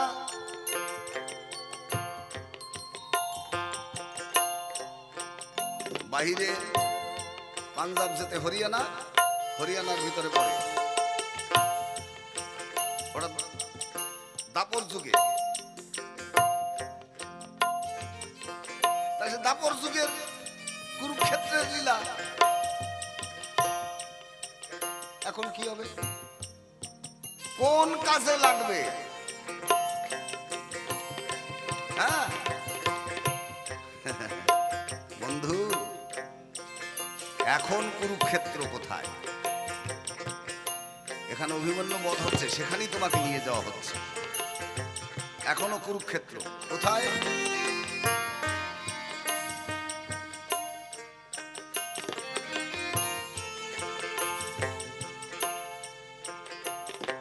যেটা হতে উৎপত্তি সেটাই হচ্ছে ক্ষয়। যদি সেখানে কেউ সাধনা করে, যেখান থেকে উৎপত্তি হচ্ছে সেখানে যদি কেউ সাধনের সন্ধান জানে, তার কাছে ওটা ধর্মক্ষেত্র। আসতে শুনতে দে, একজন শুনলে তাতেই হবে, অত সারা দেশ গরিব মানুষের মাথা দোয়াকে লাগবে না। একজন যদি শুনে যায়, যদি কাজে ঠিক, তাহলে ওইটাই ঠিক। যেটা হতে উৎপত্তি সেখানেই হচ্ছে ক্ষয়। তাই ক্ষয় মানে ওটা কুরুক্ষেত্রে ক্ষয় হচ্ছে, কুরুক্ষেত্রের ময়দানে। আর যদি সেখানে গুরুর কাছে সন্ধান পেয়ে যদি কেউ সেখানে সাধনা করে, যেটা হতে উৎপত্তি সেখানে হচ্ছে ক্ষয়, সেখানেই যদি সাধনা করে এই সংসারে তার মোক্ষ প্রাপ্তি হয়। জয় নিতাই গৌর হরিবল, হরিবল। এই গেল তোর কুরুক্ষেত্রকে নির্ণয় করলাম। আয় এবার এখানে যুদ্ধ হচ্ছে। কতদিন? 18 দিন যুদ্ধ হয়েছে। 18 মুকাম। চূড়া মধ্যে চূড়ামণি ব্রহ্মপাশে স্থিতি, নাসিকায় নিত্যানন্দ মধু করে পান, কর্ণেতে চৈতন্য গোসাই হয়ে সাবধান, মুখেতে ভদ্রাক্ষ বসে 32 যোগান, আলো জিহ্বার নিচে গয়া, গঙ্গা কাশী দিবানিশি বহিতেছে। এই 18 মুকামে যুদ্ধ হয় 18 দিন পর্যন্ত। এই 18 দিন যুদ্ধ হওয়ার পরে ঠিক যুদ্ধের শেষ লগ্নে গিয়ে যখন সব পরাজিত হয়ে যায়, তা যদি কেউ পরাজিত হয়ে যায় তাদের রাগ আরো বাড়িয়ে যায় না? যে দল হারিয়ে যাচ্ছে, হ্যাঁ, তখন তারা আর মরণমুখী হয়। চিন্তা করলো কি করে অর্জুনকে দুর্বল করা যায়। তাহলে অর্জুনকে দুর্বল করার একটাই আছে, সব থেকে আদরের কি? সব থেকে আদরের কেটা রে বাবা? বউ। সব থেকে আদরের কি? ওই তো তোরে আন্তলে আউট নলেজ হয় নাই। সব থেকে আদরের নাতি। ওই দেখো যে গান শুনতে আসবে, এখন রাত্রি আনে নাই, কাল দিনের বেলা দেখবি একদিকে গান শুনতে যাচ্ছে, আবার নাতির সাজাই নিয়ে ফাঁসে, আবার ওইটা আসল ধরি টানতে টানতে যাচ্ছে। বুঝলি? হ্যাঁ, যেখানে হাঁটা দেবে ওই সাইড ব্যাগ নিয়ে হাঁটা দেবে, বুঝলি? নিয়ে সাইড ব্যাগ মানে যেগুলো ছোট ছোট সাজাই কাজাই নিয়ে চলে যায়। হ্যাঁ, সাজাই কাজাই নিয়ে চলে আসলে এগুলো ওই নাতিপুতি। আর আর একটা আছে মানি ব্যাগ, যেগুলো ওই ছোট কোলে করে রাখে, বসতে পারে না এখন, ওইটা হলো মানি ব্যাগ। ওইটা হলো মানি ব্যাগ। দেখো শাশুড়ি ওইটা নিয়ে রাস্তা দিয়ে ঘুরে বেড়াচ্ছে, বউ বারান্দা বসে ফোন টিপতেছে। এই জায়গা না, তোমাকে জায়গার কথা করছি না, আমাকে ওই দ্বারের কথা করছি। এ দ্বারে তো সবাই ভালো, ফোন টেপে না এরা, আমাকে ওই দ্বারের কথা করছি। নাতিপুতি বুড়ো বুড়ি নিয়ে রাখতেছে আর বৌমা বসে বসে ফোন টিপতেছে। এগুলো হলো মানি ব্যাগ বুড়ো বুড়ির। বুঝলি, হিন্দু সমাজটা, হিন্দু ধর্মটা, হিন্দু আদর্শটা, হিন্দি কৃষ্টিটা বিসর্জন যাচ্ছে একেবারে আস্তে আস্তে।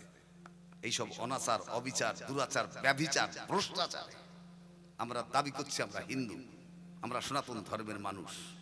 হ্যাঁ, সৃষ্টিকর্তা সৃষ্টি করে পাঠাইয়ে দিছে, কি মধুর সৃষ্টি দেখেন তো, কারুর মতন কেউ হয় না। ইয়া হা হা, কি সুন্দর মধুময় সৃষ্টি। যখন যে ফল তখন সেই গাছে সেই ফল, যখন যে ফসল তখন সেই ফসল হচ্ছে। হ্যাঁ, যখন যেমন, কখনো বর্ষা কখনো এই যে এখন নদী শুকাইয়ে যাচ্ছে, তাহলে যখন যে ঋতু তখন তাই। তাহলে সৃষ্টির কত মধুর, কত তাৎপর্য সৃষ্টি। সেই সৃষ্টিকর্তাকে পর্যন্ত এরা অপমান করতেছে, যে পার্লারে যে সোহের বুরু কাটাই আরো সুন্দর হয়ে আসতেছে। হ্যাঁ, সৃষ্টি করা, সৃষ্টি পাঠাই দিছে সৃষ্টি করিয়া, তাও আয়নার সামনে দাঁড়াই দেখে ভালো দেখা যাচ্ছে না, আবার টাকা নিয়ে পার্লারে যে সোহের বুরু কাটিয়ে আসতেছে আরো ভালো দেখা যায়। তোমাকে জায়গার কথা করছি না, কারাগারে কি করিয়ে না, চোখ মোটা করে চাইয়ে না, আমি আমার পড়ার কথা করছি। এরা তো সবাই ভালো, কেউ শহীদ গুরু কাটে না, আমাকে ওই দাদি কথা করছি আর কি। সেই সৃষ্টিকর্তাকে পর্যন্ত এরা অপমান করতেছে, অমর্যাদা করতেছে। হ্যাঁ, আপনি লক্ষ্য রাখবেন, দেখবেন এদের ভীষণ কষ্ট এদের কপালে, ভীষণ কষ্ট এদের কপালে। কি দুর্দশা হয় ওদের জীবনে। কেন? যারা সৃষ্টিকে যারা অমর্যাদা করছে, সৃষ্টিকে যারা অপমান করতেছে, তারা ভালো থাকতে পারেনি। আমি যদি ধর্ম রক্ষা করি তবে এই ধর্ম আমাকে রক্ষা করবে। আমি যদি ধর্ম রক্ষা না করি, আমার দেহটাকে রক্ষা করার ধর্ম আমার নিজের, আমি যদি আমার দেহকে রক্ষা না করি, ধর্ম রক্ষা না করি, ধী ধাতু মন প্রত্যয় যোগ ধর্মার্থী হয়। ধর্ম কাকে বলে? বছর বছর কীর্তন দিলে ধর্ম হয় নাকি? 50 কড়াই খিচুড়ি খাওয়াইলে মানুষের ধর্ম হয় নাকি? 2 ট্রাক কাপড় দান করলে তাকে ধর্ম বলে নাকি? ওটা কর্তব্য। তুমি মানুষ হয়ে এসেছো, তাই ধন ঐশ্বর্য তোমাকে ঈশ্বর দিয়েছে, তাই মানুষের সেবায় তুমি লাগাচ্ছ, মানুষকে দিচ্ছ। কোনো রুগীর পাশে গিয়ে দাঁড়াচ্ছ, কোনো দুস্থ মানুষের পাশে গিয়ে দান করছো, কোনো অন্নহীনাকে অন্ন দিচ্ছ, বস্ত্রহীনাকে বস্ত্র দিচ্ছ। এটা মানুষ হয়ে মানুষের কর্তব্য। তা বলে তুমি মনে করো না ওটা ধর্ম হবে না। ধর্ম কাকে বলে? ধী ধাতু মন প্রত্যয়, যাকে মন ইন্দ্রিয় দিয়ে যাকে ধারণ করা হয়, সেটাই হচ্ছে ধর্ম। জয় জয় শ্রী গুরু বৈষ্ণব গোসাই প্রেমানন্দে তাই গৌর হরি হরি বল। যুদ্ধ হচ্ছে, যুদ্ধক্ষেত্রে 18 দিন যুদ্ধ। হ্যাঁ, 18 দিন যুদ্ধ। এই যুদ্ধের আগের দিন একটা ঘটনা ঘটে গিয়েছিল, যদি আপনারা সময় দেন তাহলে বলি একটু। যদি এই আগের দিন পিতামহ মানে ভীষ্মদেব রথের থেকে নেমে কৃষ্ণের সম্মুখে গিয়ে দাঁড়িয়েছে। কৃষ্ণ কৃষ্ণ কৃষ্ণ বলল, কে? পিতামহ, আপনি কেন রথ থেকে নেমেছেন? এই ভীষণ যুদ্ধ। হ্যাঁ, কারুর হাত নেই, কারুর পা নেই, কারুর গলা নেই, কারুর চিৎকার চেঁচামেচি, রক্তের বন্যা বয়ে যাচ্ছে, আপনি তার ভিতরে কেন নেমেছেন? মহাভারতটাই তো দেহ, গীতাটা ওই 18টা অধ্যায়, 18 দিন যুদ্ধ হচ্ছে, 18টা অধ্যায় গীতাই দেহের। গুরু বাক্য আর শাস্ত্র বাক্য দুটো এক হওয়া চাই। হ্যাঁ, শাস্ত্রের সঙ্গে আর দেহের সঙ্গে যদি মিল না হয়, ওটা শাস্ত্র আর দেহটা পাত্র, তো পাত্র যদি ঠিক না হয় তো শাস্ত্র এসে থাকবে কোথায়? পাত্র যদি ঠিক না হয় কোথায় রাখবি? গীতা ভাগবত মহাভারতকে নিয়ে আগে পাত্র ঠিক কর। মহাভারত গীতা পড়া লাগবে না, আপনি উদয় হবে ভিতর থেকে গুরু কৃপায়। জয় জয় শ্রী গুরু বৈষ্ণব গোসাই প্রেমানন্দে হরি হরি বল। হ্যাঁ, তাইলে বই পড়া কথা কত সময়? বই পড়া শেষ হয়ে গেলি তারপরে কি করবেন? পড়া কটা শেষ হয়ে গেলি আর যদি গুরু কৃপা করে যদি সেই লীলায় তোমাকে প্রবেশ করায়, যদি সেই লীলা আস্বাদন করায়, ও জনম ভরে কবিতা শেষ হবে না। জয়টি তাই গৌর হরি বল। হ্যাঁ হ্যাঁ, তাহলে 18 অধ্যায় গীতা। 18 দিন যুদ্ধ হয়েছে। যুদ্ধের আগের দিন কৃষ্ণের সম্মুখে গিয়ে দাঁড়িয়েছে বিশ্বদেব। বলুন পিতামহ, আপনি কেন নেমেছেন? বলো তোমার কাছে কিছু চাই। তা চাই তাহলে এই যুদ্ধের মধ্যে কেন? যুদ্ধ ছাড়াও তো চাইতে পারতা। কি মানুষ বিপদের সময় চায় না বিপদ ফুরিয়ে গেলেই চায়? কোন সময় চায়? বিপদের সময় চায়। কি বিপদ ফুরিয়ে গেলেই চায় নাকি? এই যে এখন ধান আসছে, কতজন এই কয়দিন ধরিয়া নিজের পাড়ায় বেপাড়ায় অন্য জায়গায় শিষ্য মহলে যেখানে যাচ্ছি কয় বাবা এবার যা ধান হইছে, আর একজন এসে কছে সার যা দিছি সল মাইয়ে নিয়ে জম্বের খাটা খাটছি বাবা, কিন্তু ধান হইছে এবার। একটা মানুষ কলো না যে যাক গোবিন্দ দেশে কিছু, ভগবান এবার কিছু যাক, ধানটা ভালোভাবে ঘরে উঠেছি। একটা মানুষের মনে শুনলাম না। আসে লেকচার দিচ্ছে, কেউ সার বেশি দিচ্ছে, কেউ বল সলমে নিয়ে খাটছে, কেউ রায়তার দিন খাটিয়ে তারপরে ঘরে উঠেছে। আর যদি পাকা ধানে যদি শিল পড়ে জড়াই থুয়ে যেত, তখন ভগবানের দোষ দিত।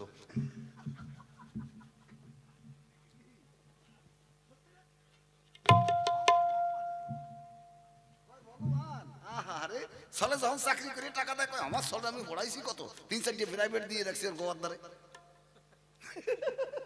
এই আসে হ্যাঁ, 3-4টে প্রাইভেট দিয়ে রাখছি, আমার সলের পিছনে খাটছি কি খাটনি? একদিনও একটু বলে না হে ঈশ্বর, হে গোবিন্দ, হে ভগবান, তোমারই তো সন্তান, তুমি দিয়েছো, তুমি ওকে রক্ষা করো। একদিনও কবে না।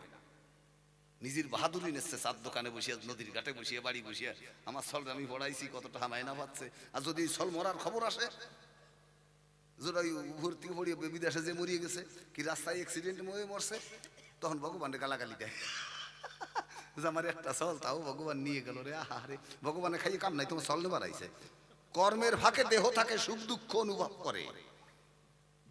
হ্যাঁ, ভগবানের কোনো দোষ নাই, তুমি যেমন কর্ম করবা সেরকম ফল পাবা, যা দেবা সেটাই ফেরত পাবা, এটাই এই জগতের নিয়ম। এত কটা ধান দিয়েছিলে, এখন গাড়ি ভরিয়ে ধান পাইছো, দেখিছো? অল্প দিলেই তিনি বেশি দেয়। জয়নি তাই গৌর হরি বল। হ্যাঁ, অল্প দিলেই তিনি বেশি দেয়। এত কটা ধান লাগাইছে, এখন গাড়ি ভরিয়ে দিচ্ছে। দেখো না, অল্প টাকা নিয়ে ব্যবসায় নামে, তারপরে কত টাকার মালিক হয়ে যায়। তাই তো সব জায়গায় একই ব্যাপার, শুধু দেওয়ার অভাব। না দিয়ে যারা পেতে চায়, দুঃখ তাদের পিছে যায়। না দিয়ে যারা পেতে চায়, দুঃখ তাদের পিছে ধায়। তাকে দিয়েই কিছু পেতে হয়। যুদ্ধ শুরু হয়ে গেল, বললো কি চাই তোমার?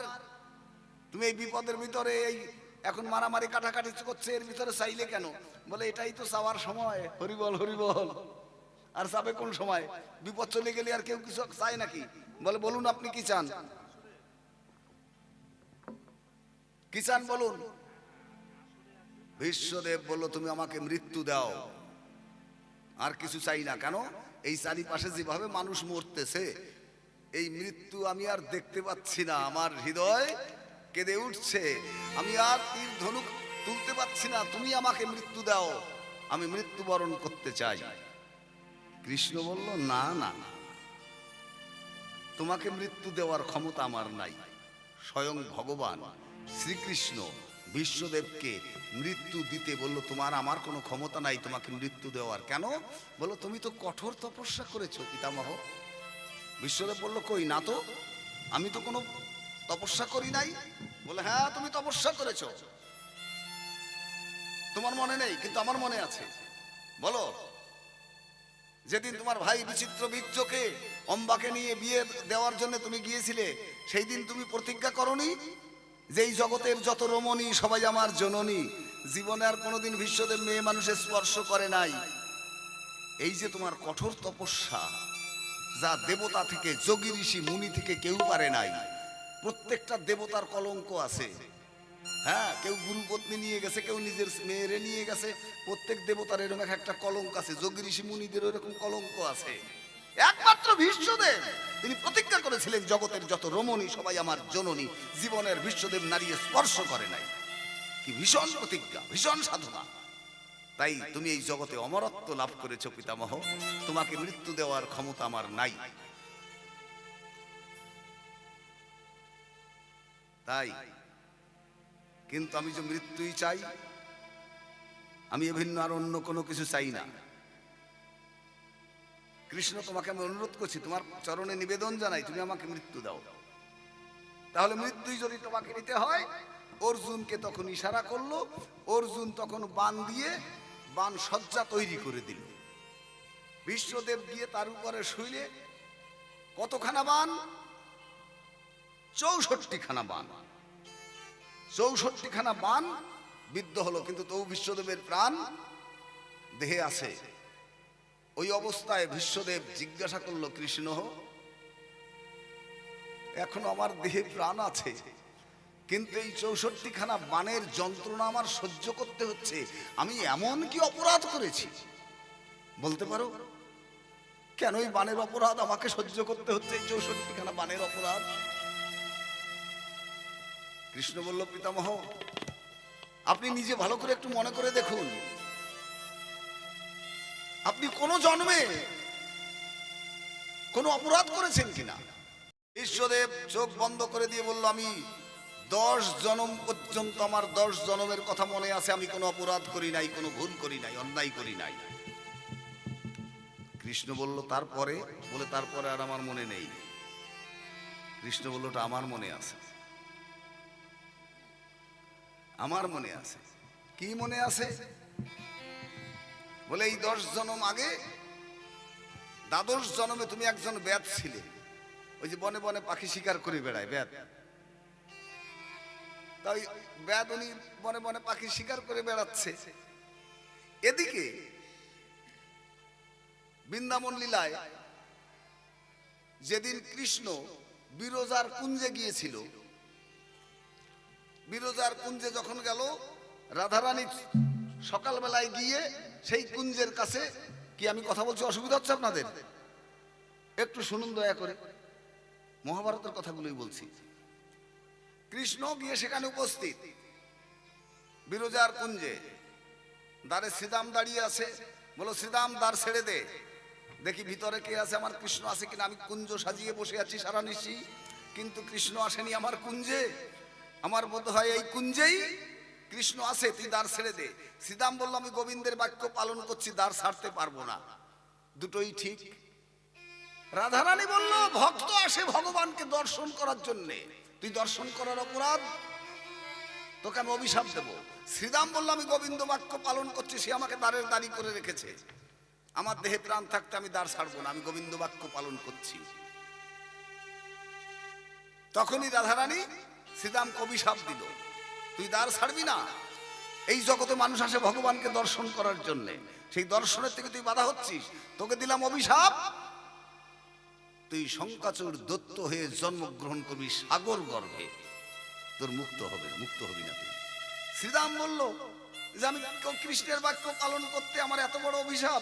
শোনো রাধারানী, যদি আমি সত্যি গোবিন্দ প্রাণ আমার থাকে, যদি গোবিন্দ চরণে যদি আমার দেহ মন প্রাণ সমর্পণ করে থাকি, আমিও তোমাকে অভিশাপ দিচ্ছি, ভক্তের অভিশাপও ভগবানের লাগে যদি তার দেহ মন প্রাণ সমর্পণ করে থাকে।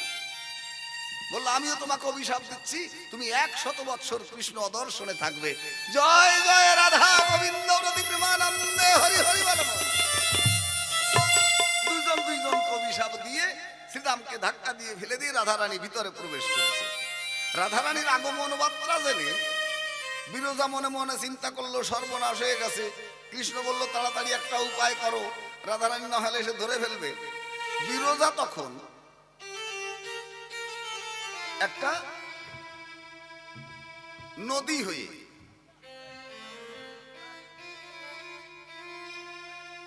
বিরজা একটা নদী হয়ে বয়ে যাচ্ছে, আর কৃষ্ণ একটা কালো সর্প হয়ে ওই বিরজার বক্ষে, যেমন সাপ যদি জলে ছেড়ে দিলে কেমন করে, এরকম করে না, ওই বিরজার বক্ষে কেলি করছে, মানে খেলা করছে একটা সাপ, আর বিরজা নদী হয়ে বয়ে যাচ্ছে। আর রাধারানীর ক্রোধাগ্নিতে যে বিরহ অনল, কৃষ্ণ বিরহের যে অনল মানে আগুন, সেই আগুনে বিরজার কুঞ্জ পুড়ে গেল। ওই যে কুঞ্জ পুড়ে যে ছাই হলো, সেই ছাইয়ের থেকে ওই মেয়েদের সিঁদুরের জন্ম হলো, সিঁদুরের আবিরের জন্ম হলো। সেই সিঁদুর, সেই আবির বিরজা নদী হয়ে বয়ে যাচ্ছে, কৃষ্ণ তার বক্ষে কেলি করছে। রাধারানী মনে মনে চিন্তা করলো যে যদি সত্যি আমি কৃষ্ণকে ভালোবেসে থাকি, দেহ মন প্রাণ জীবন যৌবন যদি তাকে সমর্পণ করে থাকি, যদি কৃষ্ণ প্রাণা দেহ হয় আমার, রাধারানী একটা ময়ূরিনীর বেশ হয়ে, একটা ময়ূরিনীর বেশ হয়ে উনি গিয়ে ওই সাপটাকে তুলে ধরলো। ওই ময়ূরের হাতের যে নখ, ওই নখে সাপের কে ধরে যখন কুলে নিয়ে আসলো, কুলে নিয়ে এসে এখন ফেলবে কোথায়? ওই সর্পকে ধরে উনি তখন দিল ছুঁড়ে, ছুঁড়ে ফেলে দিলে গেল কোথায়? ওই সর্প গিয়ে পড়লো কোথায়? ওই যে মনসা নাগের গাছ আছে না, এরকম চওড়া চওড়া হয়,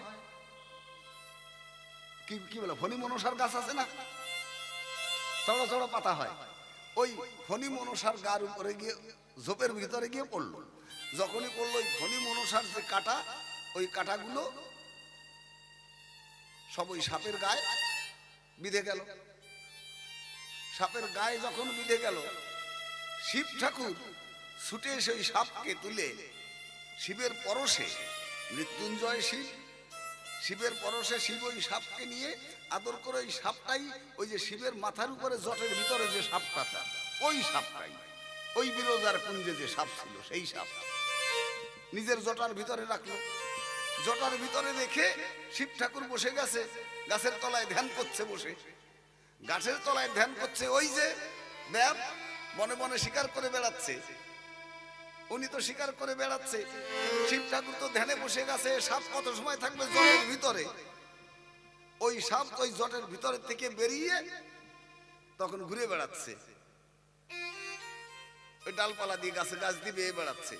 ওই বেয়া দেশে তখন ওকে ওই সাপকে বান মারে, যে ওই সাপ যদি পড়ে নিচে, এই যে যে মানুষটা ধ্যান করছে যদি একে কামড়ায়, বেদের ধারণাও ঠিক আছে, যদি সর্পে দংশন করে, ও যখন ঈশ্বরের সাধনায় আছে, তাহলে এই সাপটাকে আগে নিধন করা হোক। উনি তখন ওই সাপকে বান মারে। সাপকে যখন উনি মারে, ওই সাপ আহত হয়, মানে মরে না, না মরা অবস্থা ওই অবস্থায় থাকে। শিব ঠাকুরের যখন ধ্যান ভেঙে গেল, সাপ গেল কোথায়? উনি খুঁজতে খুঁজতে দেখে পাশে আহত হয়ে সাপ পড়ে আছে। সেই সাপকে আবার নিয়ে সেবা শুশ্রূষা করে আবার সেই সাপকে নিজের মস্তকে রাখে। এই যে রাখার পরে এই যে যে ব্যাধ ছিল, এই ব্যাধই হলো সেই বিশ্বদেব হয়ে বলো, তোমার সেই অপরাধের জন্যে এই 64খানা বানের আঘাত তোমার দেহে প্রাণ থাকতেও তুমি তার আঘাত সহ্য করতে হচ্ছে। বলার উদ্দেশ্য প্রারব্ধ কর্মফল, প্রারব্ধ কর্মফল, একটা সকর্মফল, একটা প্রারব্ধ কর্মফল। প্রতিটা নারী পুরুষ দুটো কর্মফলের জন্য ভুগছে এই সংসারে। একটা সকর্ম মানে এবারকার অপরাধের যে কর্ম, আস্তে কথা কইস না, এবারকার অপরাধের যে কর্ম, একে বলা হয় লঘু অপরাধ। পূর্ব জন্মের যেটা সেটা গুরু অপরাধ। বাবার জীবিত থাকতে তার ছেলে চলে গেল, গুরু অপরাধ। পূর্বজন্মের কোন অপরাধ ছিল সঞ্চিত, স্ত্রী হারা হয়ে যাচ্ছে, পূর্বজন্মের কোন স্বীকৃতি ছিল। তুমি যাকে ভালোবাসতে তোমাকে আঘাত দিয়ে চলে গেল, এটা পূর্বজন্মের স্বীকৃতির ফল, অপরাধের ফল। তাহলে কিছু লঘু অপরাধ, কিছু গুরু অপরাধ, দুটো অপরাধে প্রত্যেকটা নারী পুরুষ ভুগছে এই সংসারে। আর এর থেকে মুক্ত হওয়ার একটাই বিধান, সেটা বিধান কি? জীব কৃষ্ণ নিত্য দাস তাহা বলি গেল, তে কারণে মায়া ফাঁসি গলেতে বান্ধিল, তাতে যদি কৃষ্ণ ভজে করে গুরুর সেবন, এই মায়াজাল ছুটে পাবে পুনঃ শ্রীকৃষ্ণ চরণ। জয় জয় শ্রী রাধা গোবিন্দ প্রতি প্রেমানন্দে হরি হরি বল। এরপরে আসি এবার সুধান্না। হ্যাঁ, সপ্তরথী কয়জন? সপ্তরথী কাকে বলে? কয়জন হলি সপ্তরথী হয়? 7 জন। কারা? কাম, ক্রোধ, লোভ, মোহ, মদ, মৎসর্য। এই 6 জন কাম, ক্রোধ, লোভ, মোহ, মদ, মৎসার্য, 6 জন মন, একজন 7 জন এই সপ্তরথীতে ঘিরে ফেলে। এই সপ্তরথীতে ঘিরে মানুষকে, হ্যাঁ, যখন কামনায় যখন মত্ত হয়ে কামিনীকে আলিঙ্গন করে, পিতৃসত্তা তখন দেয় নারীর চিত্রাণীতে বিসর্জন। কামনায় যখন মত্ত হয়ে যায়, ভুলে যায় যে আমি মানুষ, ভুলে যায় যে আমি শিক্ষিত, ভুলে যায় আমি জ্ঞানী, ভুলে যায় আমি দারোগা, ভুলে যায় আমি পুলিশ, ভুলে যায় আমি পার্টির নেতা। ঘরের দরজা বন্ধ করিয়ে দিলে আর কুড়ি বিক্রি হয় না, সারি না, বুঝলি? হ্যাঁ, নেতাগিরি, দাদুগিরি, মাতব্বরি, কত কি রাস্তাঘাটে ঘাটে মাঠে, তার কোনো ঠিক নাই। রাত্রি বাড়ি যাইয়ে ঘরের দরজা বন্ধ করে বাতি নিভিয়ে দিলে আর কুড়ি বিক্রি হয় না, সারি না। তখন সপ্তরথীকে ঘিরে তখন সে নিধন হয়। কখন? কামনায় মত্ত হয়ে কামিনীকে আলিঙ্গন করে পিতৃসত্তা দিচ্ছে নারীর চিত্রাণীতে বিসর্জন। ওই বিন্দু ধারণে সাধন, বিন্দু পতনে মরণ। পেলাম কোথায় খবরটা? এই সপ্তরথীর থেকে বাঁচার যে বিধান, সপ্তরথীতে ঘিরে আছে, এই যে প্যান্ডেলটা আছে চারিপাশে ঘিরে আছে। যেমন আমার মহাপ্রভু ছিল কোথায়? নীলাচলে।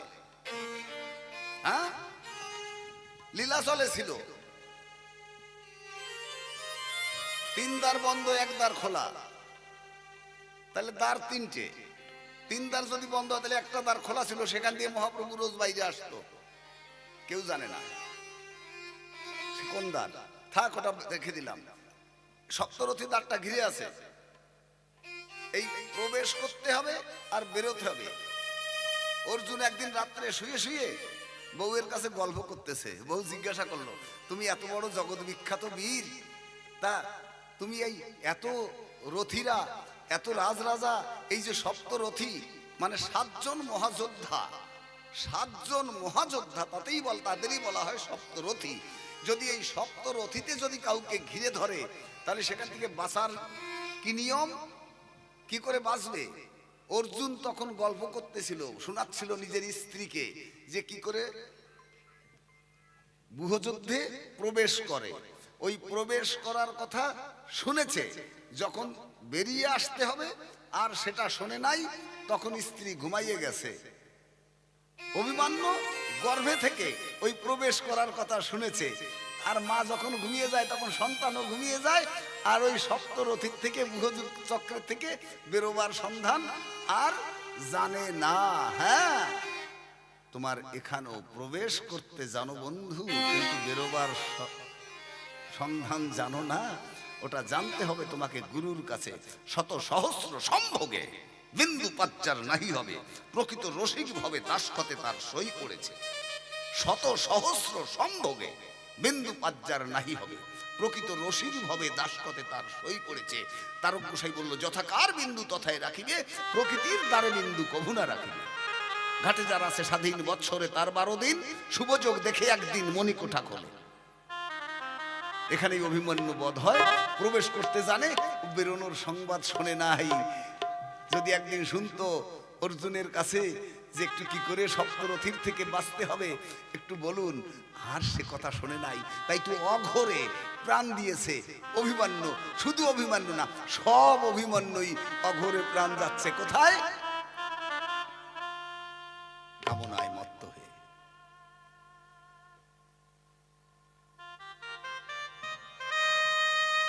তোমাকে জানতে হবে সেখান থেকে বাঁচার বিধান, বাঁচার সন্ধান।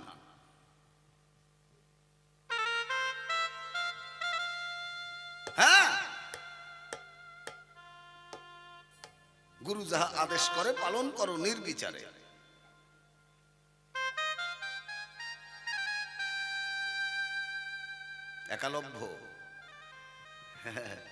একালব্য মাটির মূর্তি তৈরি করে সাধনা করেছিল। মাটির মূর্তি, মাটি দিয়ে।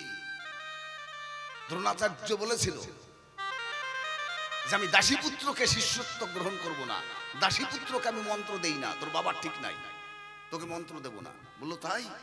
দেখি আমার গুরু ভক্তি। বনে গিয়ে মাটি দিয়ে মূর্তি তৈরি করে তার সম্মুখে সাধনায় বসে গেছে। ওই মাটির মূর্তিতে প্রাণ পেয়ে তাকে বাণ শিক্ষা দিয়েছে। বান শিক্ষা যখন দিয়েছে, অর্জুনের থেকেও বড় বীর ছিল একালব্য, অর্জুনের থেকেও বড় বীর,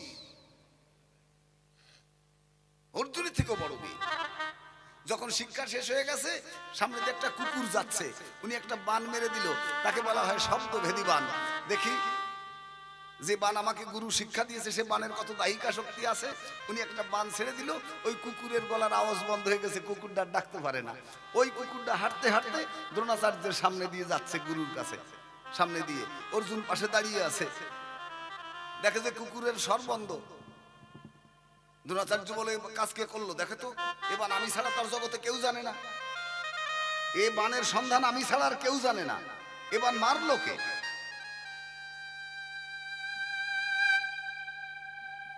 যাও ভালো করে খোঁজো। অর্জুন খুঁজতে খুঁজতে খুঁজতে খুঁজতে রাতের অন্ধকারে গিয়ে বনের ভিতরে দেখে একালব্য বসে আছে ধনুর্বাণ হাতে নিয়ে। কে তুমি? বললো আমি একালব্য।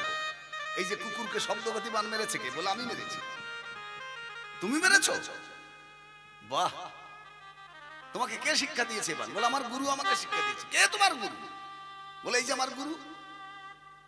আচ্ছাদন করা ছিল একটা বস্ত্র দিয়ে, বস্ত্রটা খুলে দেখেছে দ্রোণাচার্য মাটি দিয়ে তৈরি করা মাটির মূর্তির সামনে বসে বসে সাধনা করছে। ওই মাটির মূর্তিতে প্রাণ পেয়ে বান শিক্ষা দিয়েছে একালব্য। রাতের অন্ধকারে অর্জুন নয়নের জল ছেড়ে দিয়ে বলল, একালব্য তোমার গুরু ভক্তির কাছে আমি পরাজিত হয়ে গেলাম, তুমি আমার প্রণাম গ্রহণ করো। অর্জুন পর্যন্ত প্রণাম ভক্তি করেছেন একালব্যকে, যে মাটির মূর্তিতে প্রাণ সঞ্চার করে সেখান থেকে বান অভ্যাস করেছে। হ্যাঁ দেখেছিস, বৃন্দাবনের সখারা কৃষ্ণকে বলেছে কাঁধে করে নিয়ে চল, কিন্তু অর্জুন কোনোদিন বলতে পারে নাই যে কৃষ্ণ তুমি আমাকে কাঁধে করে নিয়ে চলো। সখার ভিতরে তফাৎ আছে তো, ওই গীতার অর্জুন কৃষ্ণের সখা আর বৃন্দাবনে কৃষ্ণের সখা। বৃন্দাবনের কৃষ্ণরা নিজেরা ফল খেয়ে সেই এঁঠো ফলটা কৃষ্ণকে দিচ্ছে।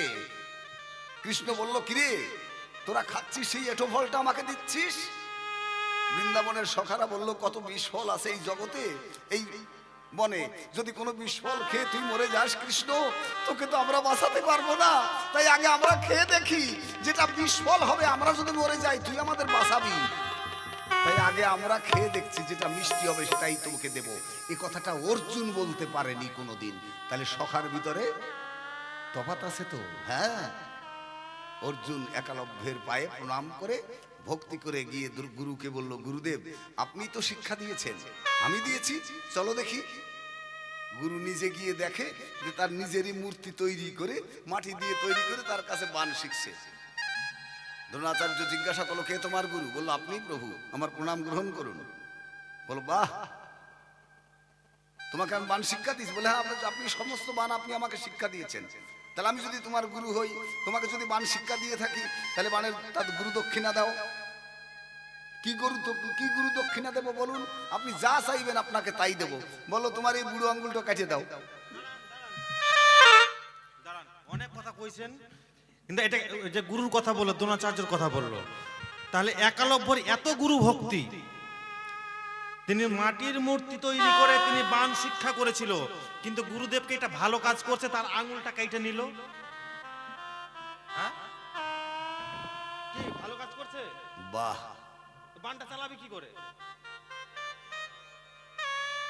গুনতি পারো না, কম পড়লি ঠিক পাও দেখি। হ্যাঁ, গুনতি পারে না, কম পড়লি ঠিক পায়। আগই দাঁড়া, 14-15 বছরের একটা মাইয়া, যুবতী, বিয়ে দেওয়ার মতন, এখন ওই মেয়েটারে গান শিখে আসছে, একটা মাস্টার রেখে দিয়েছে। এখন ওই মাস্টার এসে ডুগি তবলা বাজায় আর মেয়ে হারমোনিয়াম ধরিয়া রোজ গান গায়, বুঝছে না? গাচ্ছে, আর ওই যে তবলা বাজাচ্ছে ও বাজাচ্ছে, তা দিন ধিন না তেরে কাটা ধিন না, তা দিন ধিন না তেরে কাটা। আরে কাকে দিলাম রাজার ভাট। হ্যাঁ, ও তো মেয়েটা তো গাচ্ছে,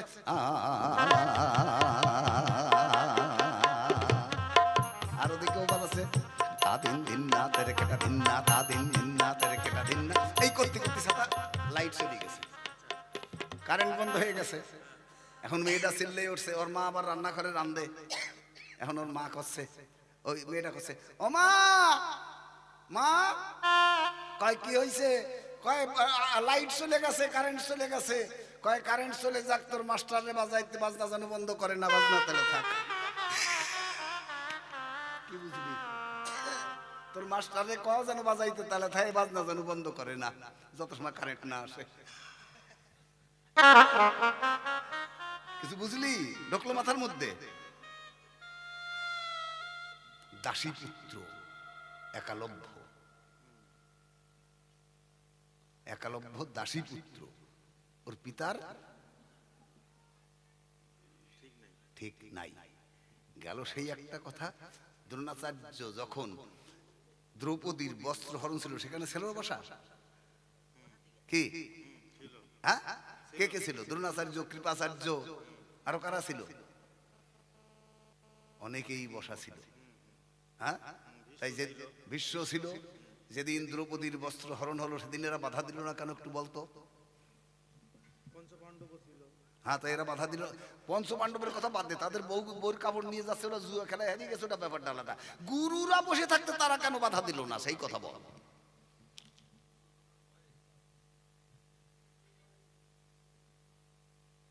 আমি থাকলে ঠিকই বাধা দিতাম।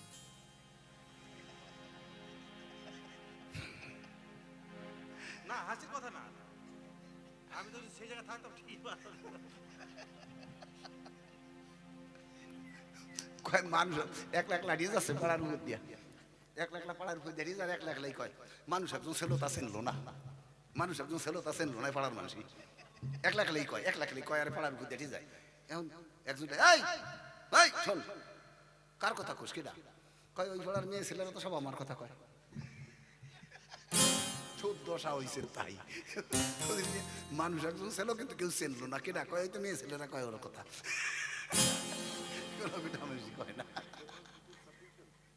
কোন জায়গায় কি লাগে, কোন জায়গায় কি খায়, তো এটা খায় না। একটা গান গাই, তারপর আবার দিচ্ছি ছাড়ি। পরবর্তী শিল্পী কারা? আপনারা আসলে আসার জন্য রেডি হন।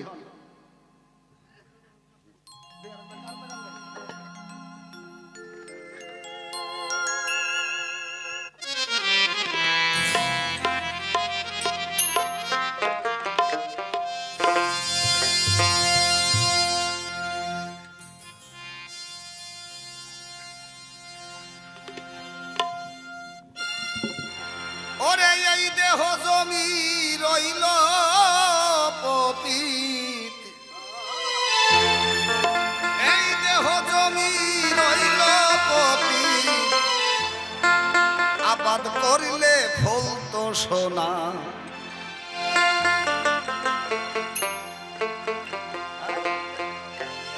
দেহ জমি রইল পতিত, আবাদ করিলে ফল তো সোনা।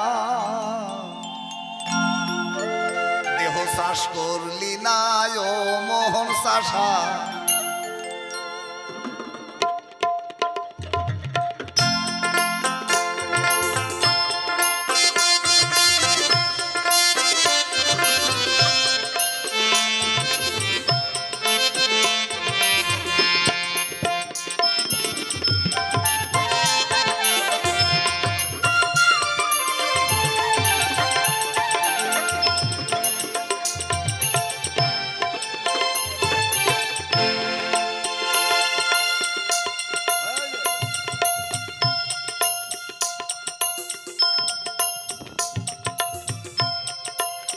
ঘরে আছে ছয়জন এড়ে,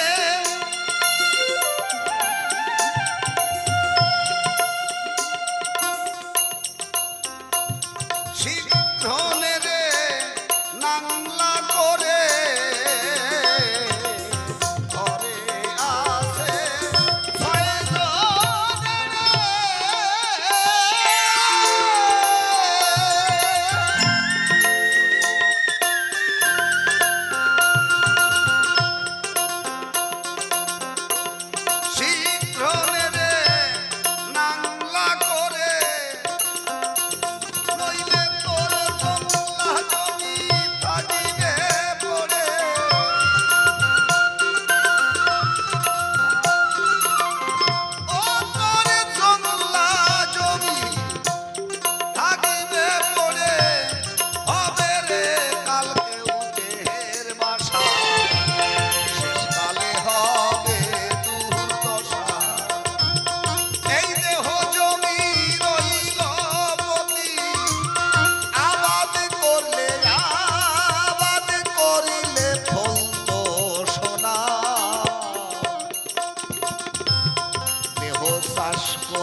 6 জন, কাম ক্রোধ লোভ মোহ মদ মৎসর্য 6 জন, আরো আছে 10 জন।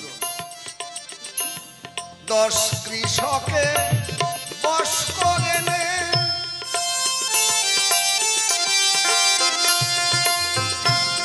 চাষদের জমি রসের গুণে। 10 কৃষকে বশ করে নে,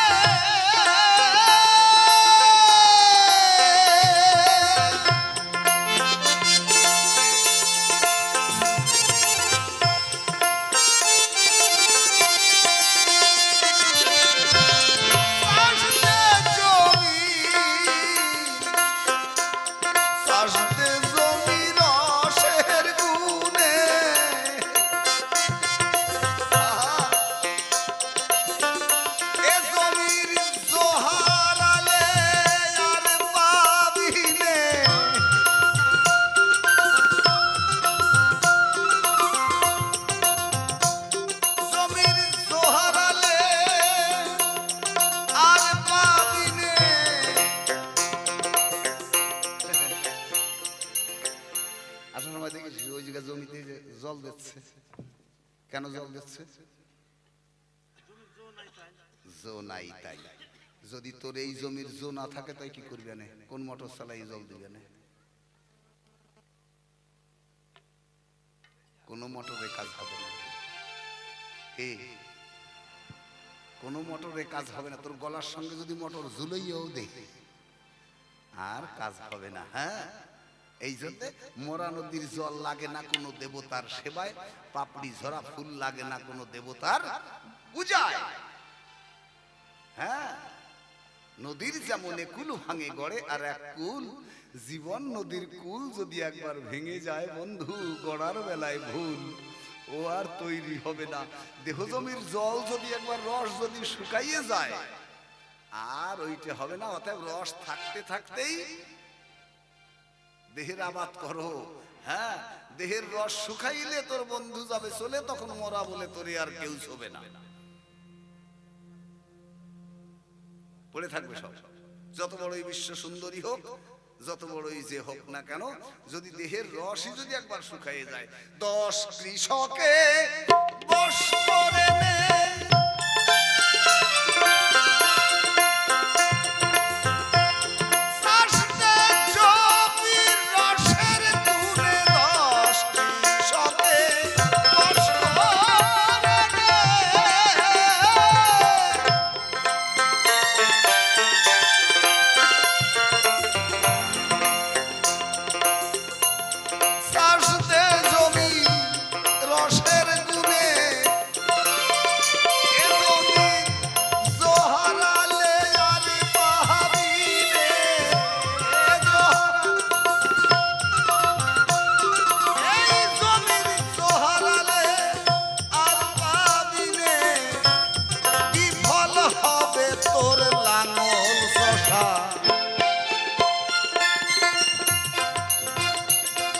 যে দামে কেনা সেই দামে বিক্রি। শেষকালে হবে দুর্দশা, তোর শেষকালে তোর, শেষকালে তোর হবে দুর্দশা।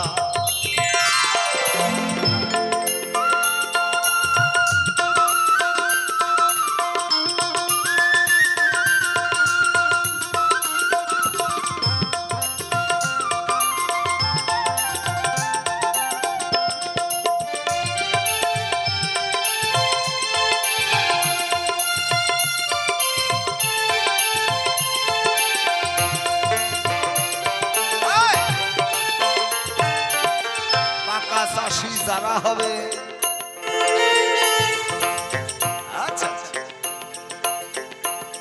তার কাছে চাষ শিখতে হবে।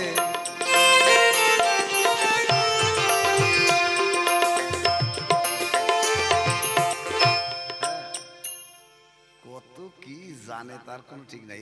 দেখো না, গল্প করে সাটা, আমি জানি না, ওই সেরকম কথা। এখন গরু কিনে নিয়ে আইছে তো, ও বুঝলি বাবা, গরু কিনে নিয়ে আইছে, তা বাড়ি আনি পাড়ার লোক সব দেখতে আইছে। তাই একজন আবার এসে করছে, এই টাকা দিয়ে কি ছাতা কিনে নিয়ে আইছিস? রোগা আটবারে নিয়ে মরিয়ে যায় কবে, তাটি তুই গরু কিনতে জানিস? হ্যাঁ, পাশা মরিয়ে গেছে, কি গরু কিনে নিয়ে আইছিস? ও তাহা দিয়া এখন যে কিনে নিয়েছে সে বলে, আমারে গরু চিনিয়েছে, আমি হলো গরু জন্ম।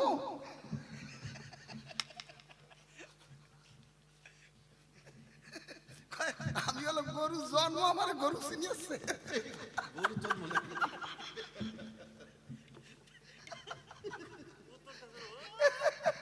ওই যে গরু কিনে নিয়ে এসে তো পাড়ার লোক দেখতে এসে, হ্যাঁ না টাকা দিয়ে কি গরু কিনে নিয়ে আসিস? 7-8 দিয়ে গুটি বার হয়ে গেছে, হাসা মরিয়ে গেছে, কি কিনে নিয়ে আসিস? টাকা দিয়ে গরু চিনিস তুই? এখন ও আমার কাছে, আমার গরু চিনি আসছে, আমি হলো গরু জন্ম, আমার গরু চিনি আসছে।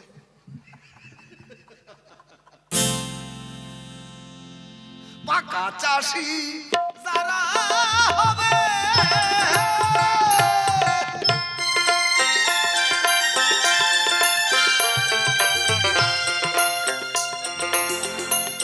তার কাছে চাষ শিখতে হবে। ওটা কোনো স্কুলে পড়াচ্ছে না, কোনো কলেজে পড়াচ্ছে না, কোনো পার্টির লোকে দেবে না, শ্বশুর বাড়ির লোকে দেয় না, বাবার বাড়ির তো কেউ কথাই নাই। কারণ বাপ কাকারা তো ভাবতেছে তাড়াতাড়ি বড় হোক, একটা দামি চাকরি পায়। পাকা চাষি যারা হবে, তার কাছে চাষ শিখতে হবে।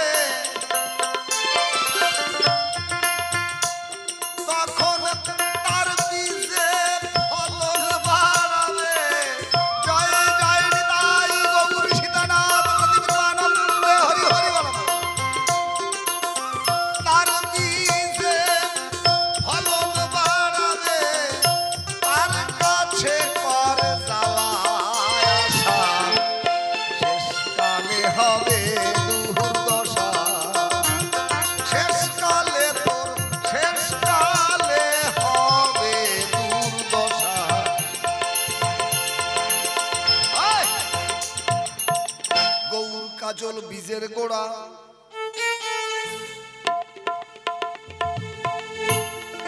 বলেছে সেই চাষি গোরা।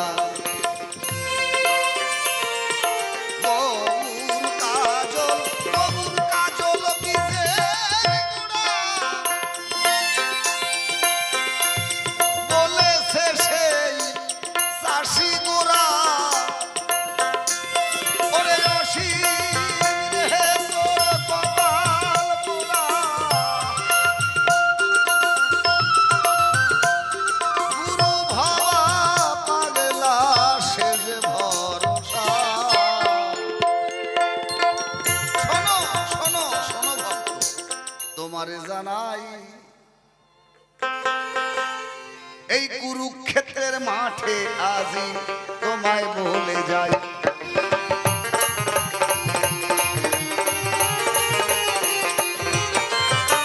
বিশ্বদেবের মতো যদি প্রতিজ্ঞা কেউ করে, এই কুরুক্ষেত্রের মাঠে থেকেও সে অমরত্ব পেতে পারে।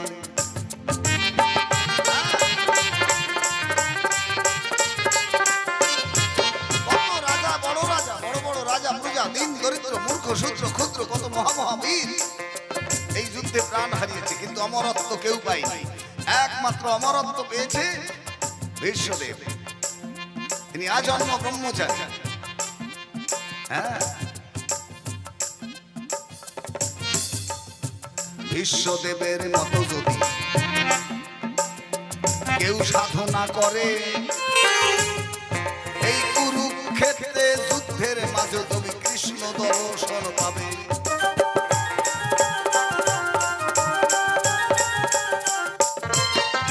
তখনই ধর্মক্ষেত্র কুরুক্ষেত্র দুটো সমান হয়ে যায়। ওরে ভক্ত আর ভগবান বসে কখন কত কথা কয়।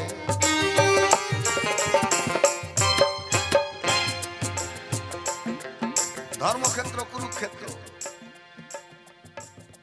সঞ্জয় জ্ঞান, মন অন্ধ ধৃতরাষ্ট্র। প্রত্যেকটা মানুষের মন অন্ধ, মন চোখে দেখতে পারে না, জ্ঞান দেখে, জ্ঞান দেখে মনের কাছে বলে, তখন মন সেইটা প্রকাশ করে। হ্যাঁ, মন অন্ধ। জ্ঞান সঞ্জয় জ্ঞানে শুনছে, শুনে মনের কাছে পাঠাচ্ছে, মন সেটা শুনছে, শুনে আবার সে তার ভাব প্রকাশ করছে, কিন্তু সে নিজের চোখে দেখে না। হ্যাঁ, যেমন চোখ যা দেখে, ও যদি সবকিছু বলতেই পারত, কিন্তু বলতে পারে না, খালি দেখেই যাচ্ছে সারা জনম ধরে। হ্যাঁ, কানে যা শোনে ও খালি শুনতেছে, কিন্তু বলতে পারে না। মুখে খাচ্ছে, ও যে কি খায় নিজেই অনুভব করতে, কোনটা সুখাদ্য কোনটা কুখাদ্য নির্ণয় করতে পারছে না। হাত কর্ম করে, হাতের যে কি কর্ম, কি করতে হবে, আত্ম ইন্দ্রিয় প্রীতি ইচ্ছা, ইন্দ্রিয় 10টা, 10 ইন্দ্রিয়, চক্ষু কর্ণ জিহ্বা নাসিকা ত্বক, হস্ত পদ গুহ্য আর লিঙ্গ, এই যে 10, এই 10 জনকে তোমাকে বশ করতে হবে। তবে এই কুরুক্ষেত্রে তুমি অমর হতে পারবে। আর এরই কারণে অভিমন্যুর মৃত্যু হলো এই ঘোর যুদ্ধে। যদি এই 10 ইন্দ্রিয় ষড়যন্ত্রকে বাধ্য করে যদি গুহচক্রে প্রবেশ করত, অভিমন্যুকে মারে কার বাবার ক্ষমতা আছে। জয় জয় শ্রী গুরু বৈষ্ণব গোসাই দেবানন্দে হরি হরি বল। এই তোমারে অল্পে অল্পে এখানে রেখে যাই, ভাবে ভক্তিতে ভাষায় যদি ভুল করে থাকি, চরণেতে রেখে আবার দিবেন ক্ষমা করি। আরো যদি